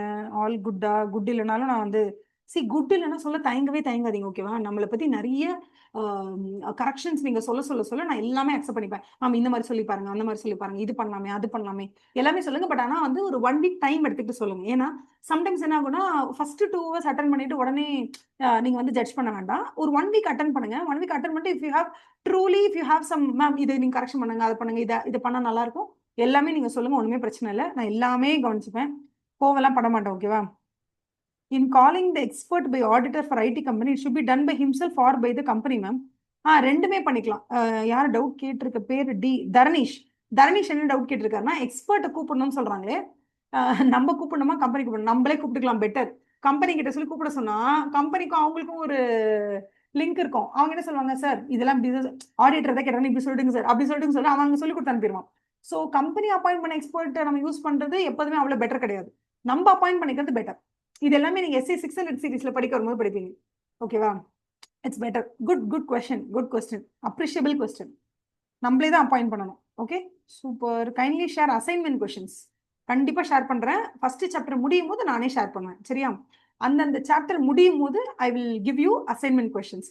அந்த அசைன்மெண்ட் கொஸ்டின்ஸை நீங்க தாராளமா ப்ரிப்பேர் பண்ணி எழுதிக்கலாம். ஓகே, ஃபார் எக்ஸாம்பிள் பாஸ்ட் 10 இயர்ஸோட கொஸ்டின் பேப்பர், அதுக்கப்புறம் எம்டிபி, ஆர்டிபி எல்லாத்தையும் கொலாச் பண்ணி என்டையர் கொஸ்டின் பேப்பர் என்கிட்ட இருக்கு. ஸோ நாளைக்கு கிளாஸ் முடிஞ்ச உடனே நான் என்ன பண்ணுவேன், உங்களுக்கு அந்த ஃபர்ஸ்ட் சாப்டர்லேருந்து இது வரைக்கும் என்னென்ன கொஸ்டின்ஸ் வந்திருக்கோ எல்லா கொஸ்டினும் கையில் கொடுத்துருவோம். அந்த கொஸ்டினுக்கு நீங்கள் எல்லாம் அப்படியே ஆன்சர் தேடி படிக்க வேண்டியதா ஃபுல்லாக. ஸோ December 10 பேட்ச் முடியும் போது நான் உங்களுக்கு என்ன பண்ணிடுவேன்னா, மொத்தமாகவே 110 கொஸ்டின் தான் கையில் எடுத்து கொடுப்பேன். 110 120 கொஸ்டினோ தான். ஓகேவா? அந்த 120 கொஸ்டினுக்கு ஆன்சரும் நானே கொடுத்துருவேன். To you understand? அந்த 120 கொஸ்டின்ஸை நீங்க கொஸ்டின் அண்ட் ஆன்சரோட படிச்சு போனீங்கன்னா மெயின் எக்ஸாம்ல எனக்கு தெரிஞ்சு என்ன, நமக்கு லக்கே இல்லைன்னா கூட 10 கொஸ்டின் வரும். அதுலேருந்து எப்படியாவது அட்லீஸ்ட் அந்த ஏரியால வந்துடும். நம்ம கண்டிப்பா என்ன பண்ணிடலாம், 50-60 + எடுத்துடலாம். To you understand? அந்த 110 கொஸ்டின்ஸ் ஆர் 120 கொஸ்டின்ஸ்ன்றது Jan 26 ஓரியன்டா நம்ம ரெடி பண்றோம். ஓகேவா? அதுக்கப்புறம் மேம் நான் வந்து இப்போ May 26 எழுத போறேன், இல்லைன்னா நான் வந்து September 26 எழுத போறேன் அப்படின்னா உங்களுக்குன்னு தனியா புக்லெட் ரெடி பண்ணி கொடுப்போம். எல்லாமே ஃப்ரீ மெட்டீரியல் தான், யாரும் இதுக்கு பணம் அதுக்கு பணம்லாம் இல்லை. ஸோ நீங்க இதுக்கு பே பண்ணிட்டீங்க, இதுக்கு நாங்கள் புக்லெட் கொடுத்துருவோம் 110 கொஸ்டின்ஸ்னா, அடுத்தது மே எக்ஸாமுக்கு தேவைப்படுற கொஸ்டின்ஸையும் மே எக்ஸாம் அப்போ ரிலீஸ் பண்ணுவோம். அப்போ நீங்க எனக்கு மெசேஜ் பண்ணீங்கன்னா அந்த பிடிஎஃப் உங்களுக்கு ஃபார்வர்ட் பண்ணப்படும். அப்பயும் இதே மாதிரி ஆடிட் ஒர்க் அவுட் பேட்ச் இருக்கும். வேணும்னா அந்த கடைசி ஒரு 5 days வந்து உட்காந்துட்டு ஜம்முன்னு அந்த 120 கொஸ்டின்ஸை நம்ம ரிவைஸ் பண்ணிட்டே இருப்போம். நீங்க கேட்டு காது கொடுத்து கேட்டுட்டு மெயின் எக்ஸாமுக்கு போயிடலாம், பிரச்சனை இல்லை. ஓகேவா? ஸோ அதே மாதிரி யாராவது எக்ஸாம் எழுதிருக்கீங்க, இதான் ஃபர்ஸ்ட் டைம் அப்பியர் ஆக போறீங்கன்னா சூப்பர், ஃபர்ஸ்ட் டைம் நம்ம த்ரூ பண்ணிடலாம். இது second time ma'am, third time ma'am எனக்கு ரொம்ப கஷ்டமா இருக்கு, ரிசல்ட் இப்படிலாம் வந்துச்சு அப்படின்னா அவன் கிடக்குறான் லூசு பையன். அவன் என்ன அப்படியே புக்கு கொடுத்துட்டு கம்ப்ளீட்டா காலேஜ் வச்சு நமக்கு நடத்தி நல்ல நல்ல லெக்சரர்ஸ் எல்லாம் கொடுத்து, ஓகேவா, நமக்கு என்ன ஃபுல் ஃபிளெட்ஜா எல்லாத்தையும் நடத்தி நம்ம என்ன ஃபெயில் ஆகுறோமா? ஒன்றும் கிடையாது. தமிழ்ல டீச் பண்றதுக்கு ஆடிட்லாம் ஆளே கிடையாது. ஃபர்ஸ்ட் ஆஃப் ஆல் அது இப்படி இங்கிலீஷ் டீச்சிங்க்கு நீங்க போனீங்கன்னாலும் தசு புசு மனங்க ஒன்றும் புரியாது. அவங்க வந்து நமக்குன்னு ஒரு காலேஜ் நடத்தி, நமக்குன்னு ஒரு வருஷம் ஃபுல்லா கரிக்குலம் நடத்தி, டெய்லி நம்ம ஸ்கூலுக்கு போய் காலேஜ் போய் நம்ம படிச்சு அங்க டெய்லி ரிவிஷன் டெஸ்ட் எதுவுமே பண்ணலமா. இது வந்து நீங்களே செல்ஃப் ஸ்டடி பண்ணிக்கோங்கன்ற மாதிரி ஒரு கோர்ஸ். அதனால இதுல தானா முட்டி மோதி மேல வந்து ஜெயிச்சானா இருக்கான், இல்லைன்னா கஷ்டம் தான் ரொம்ப. இப்ப வந்து ஓகே, ஏதோ ஒரு நம்ம சொல்றோமே, பணம் கட்ட காசு இருக்கவங்க தே ஆர் பேயிங் மணி இல்லையா, பே பண்றாங்க, அவங்களால வந்து ஓகே கிளாஸ் அட்டன் பண்ண முடியுது, எல்லாமே ஓகேப்பா. பணம் கட்ட முடியாதவங்களே எத்தனை பேர் இருக்காங்க. அவங்களும் எப்படி படிப்பாங்க சிஏக்கு? அட்டன் பண்றாங்க, புக்ஸ் வாங்கி வச்சுக்கிறாங்க. இவ்வளவு பெரிய புக்கு கிடைச்சதுப்பா, பில்லோ கணக்கா கொடுத்துறான் புக்கு. அது எப்படி படிக்கணும்? அவங்க என்ன ஒவ்வொருத்தரும் சென்னைக்கு பஸ் ஏறி வந்தோ, இல்லை அந்தந்த சாப்டருக்கோ அந்தந்த எஸ்ஐஆர்சி பில்டிங், இல்லை அந்தந்த ரீஜனல் ஆஃபீஸ் பில்டிங் போயிட்டு ₹1 பணம் கொடுக்காம நம்மளால படிக்க முடியுமா? எல்லாமே பணம் கொடுத்தா தான் படிக்க முடியும். பணம் கொடுத்தாலும் நம்ம போயிட்டு டெய்லி காலேஜ் மேலாம் போயிட்டு வர முடியாது. அந்தந்த கோர்ஸ் அங்கங்க நடக்குது. எல்லாமே வந்து குழந்தைங்களுக்கு புரிஞ்சிச்சு, அவங்க படிச்சுட்டாங்க, அவங்க ப்ரிப்பேர் பண்ணிட்டாங்க, எழுதி பார்த்துட்டாங்க. நீங்க அவங்களோட அறிவை கரெக்டா நீங்க செக் பண்றீங்க. பாஸ் ஆனா பாஸ்ன்னு போடுங்க, ஃபெயில் ஆனா ஃபெயில்னு போடுங்க. ஒரு வாட்டி பார்த்தா 100 பேர்ல 25 பேர் பாஸ்ன்றாங்க. இன்னொரு வாட்டி பார்த்தா 100 பேர்ல 10 பேர் தான் பாஸ்ன்றாங்க. பசங்க ஒரே மாதிரி தானே படிக்கிறாங்க. பசங்க ஒரே மாதிரி தான் படிக்கிறாங்க, ஒரே மாதிரி தான் எழுதுறாங்க. பாஸ் பர்சன்டேஜ் மட்டும் எப்படி ஒரு வாட்டி 25 வருது, ஒரு வாட்டி 20 வருது, ஒரு வாட்டி 15 வருது, ஒரு வாட்டி 11% வருது. அப்ப எந்த ஒரு ஃபெயிலியருமே பர்சனலா எடுத்துக்காதீங்க. சக்சஸையும் அதே மாதிரி பர்சனலா எடுத்துக்காதீங்க. ஃபெயிலியரும் சரி, சக்சஸும் சரி, அது அந்த டைம்ல வர ஒரு மார்க், ஒரு சைன், அவ்வளவுதான் முடிஞ்சிருச்சு. உங்க அறிவுன்னு ஒண்ணு இருக்குல்ல, அதை வச்சு நீங்க என்ன பண்ண போறீங்கன்னு இருக்குல்ல, அது வந்து எட்டர்னலா இருக்கும். ஓகேவா? அதை நோக்கி நீங்க வந்து யூ ஜஸ்ட் மூவ் ஃபார்வர்ட். கடவுள் புண்ணியத்துல அடுத்த வாட்டி அவன் வந்து 10% பாஸ் பர்சன்டேஜ் வச்சா கூட அந்த 100ல 10 ஒரு ஆளா நம்ம வரத்துக்கு நம்ம என்ன பண்ணணுமோ அதை நம்ம பண்ணிதான் ஆகணும். ஓகேவா? சில டைம்ல வந்து 100க்கு 25 பேர் பாஸ் போடுறாங்கப்பா. அப்ப 25 பேரை நீங்க பாஸ் பண்ண வைக்கிறீங்கன்னா, அப்ப ஆட்டோமேட்டிக்கா அந்த 25 பேரும் எப்படி வருஷம் எல்லா மாசமும் எல்லா வருஷம் ஒரே மாதிரி தான் ஸ்டூடெண்ட்ஸ் படிக்க போறாங்க. ஆனா ஒரு வருஷம் 25, ஒரு வருஷம் 10னா there is some difference from your side, from C Institute side, from the person who is selecting மேல உட்காந்து நம்பர் 10 20 25 சூஸ் பண்ற அவங்க கையில தான் இருக்கு. நம்மளாம் பப்பெட். அதனால ரொம்ப பர்சனலா இது எடுத்துக்காதீங்க. நம்ம எஃபர்ட் போடுவோம். ஜான் 26 நம்ம தாராளமா நம்ம சூப்பரா பாஸ் பண்ணிடலாம். எதை பத்தி மைண்ட்ல வருத்தத்தை வச்சுக்காதீங்க. 100ல 10 பேர் தான் பாஸ் பண்ணிருக்காங்க. 90 பேர் நம்ம வாட்ஸ்அப்ல தான் இருக்கான். 90 பேர் நான் ஃபெயில் ஆயிட்டேன் ஸ்டேட்டஸ் போடுறது. ஒரு 10 பேர் சந்தோஷமா ஸ்டேட்டஸ் போடுறாங்க. சந்தோஷம் தான், எல்லாருக்கும் சந்தோஷம். சந்தோஷம் பகிரப்படுற அளவுக்கு வருத்தங்கள் பகிரப்படுவதல்ல. ஃபெயிலியர்ஸ் பகிரப்படுவது இல்லை. ஃபெயிலியர் ஆன எல்லாருமே நான் ஃபெயில் ஆயிட்டேன், கடுப்பா இருக்குப்பா இன்னைக்கு அப்படின்னு ஒரு ஸ்டேட்டஸ் போட்டாங்கன்னா, அது ப்ராபப்ளி ஃபெயில் ஆன இன்னொருத்தருக்கு ஒரு கான்ஃபிடன்ஸ் கொடுக்கும். நான் ஃபெயில் ஆயிட்டேன், கடுப்பா இருக்கு, என்னதான் இவங்களுக்கு வேணும், 10% போடுறாங்க, என்ன தேவைனாலும் ஃபெயில் ஆக்கி விட்றானுங்க, செம்ம காண்டா இருக்கு பாஸ் அப்படின்னு சொல்லிட்டு ஒரு ஸ்டேட்டஸ் போடுற அளவுக்கு கூட நமக்கு வந்து மைண்ட் லெவல்ல நம்ம ரெடியா இல்லை. அப்படின்னும் போது 90 பேருமே அமைதியா உட்காந்துட்டு இருக்கோம். 90 பேருமே அந்த 10 பேரோட ஸ்டேட்டஸ் பார்த்து பார்த்து பார்த்து மனசு வருத்தப்படுறோம்.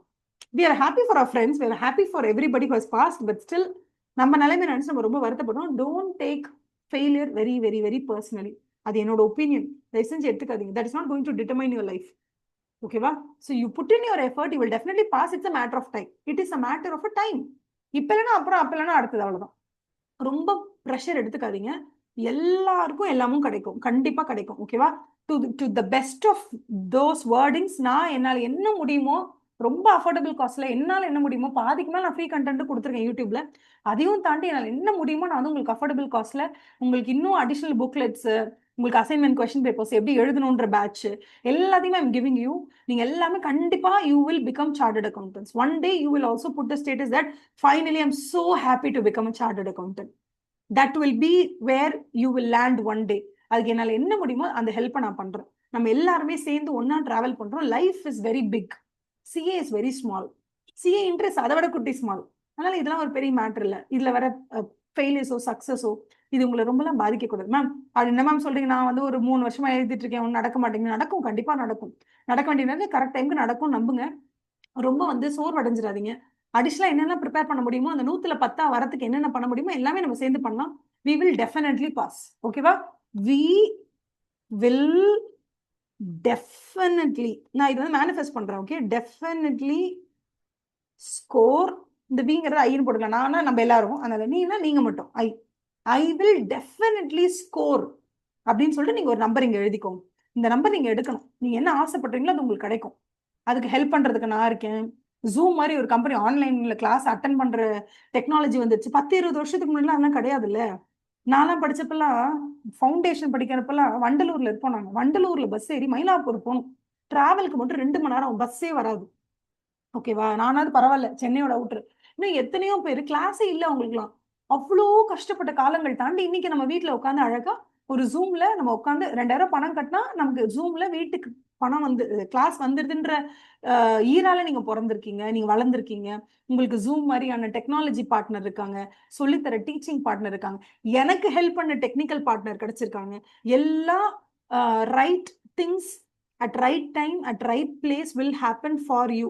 நம்புங்க, கண்டிப்பா நடக்கும். யாரும் மனசே வருத்தப்படாதீங்க. Okay, you all deserve to be super happy. Every living being on this எர்த்ல they deserve to be happy only. சேடா இருக்காதீங்க. உங்களோட ரிசல்ட் உங்களை எந்த வகையிலும் பாதிக்கவே கூடாது. ஆல்ரெடி எழுதியிருந்தா நீங்க கண்டிப்பா you must have gone through ஃபவுண்டேஷன்ல கண்டிப்பா you must have gone through something. நீங்க இன்டர் ஃபர்ஸ்ட் டைம் எழுத போறதா இருந்தா கூட. But nothing failure, don't take it personal. Success don't take it personal. Your growth should only happen. growthங்கிறது நேத்து உங்களுக்கு தெரிஞ்சதை விட இன்னைக்கு 5 விஷயம் எக்ஸ்ட்ரா தெரிஞ்சிருக்கு. அதை வச்சு நீங்க பெட்டர் டெசிஷன் மேக்கரா இருக்கீங்க. அதுதான் உங்களுக்கு growth. ஓகேவா? அதுக்கு யாரோ ஒருத்தர் மார்க் போடுறான், அந்த மார்க் வச்சுலாம் நீங்க வந்து நீங்க எதுவுமே பண்ண வேண்டிய அவசியமே கிடையாது.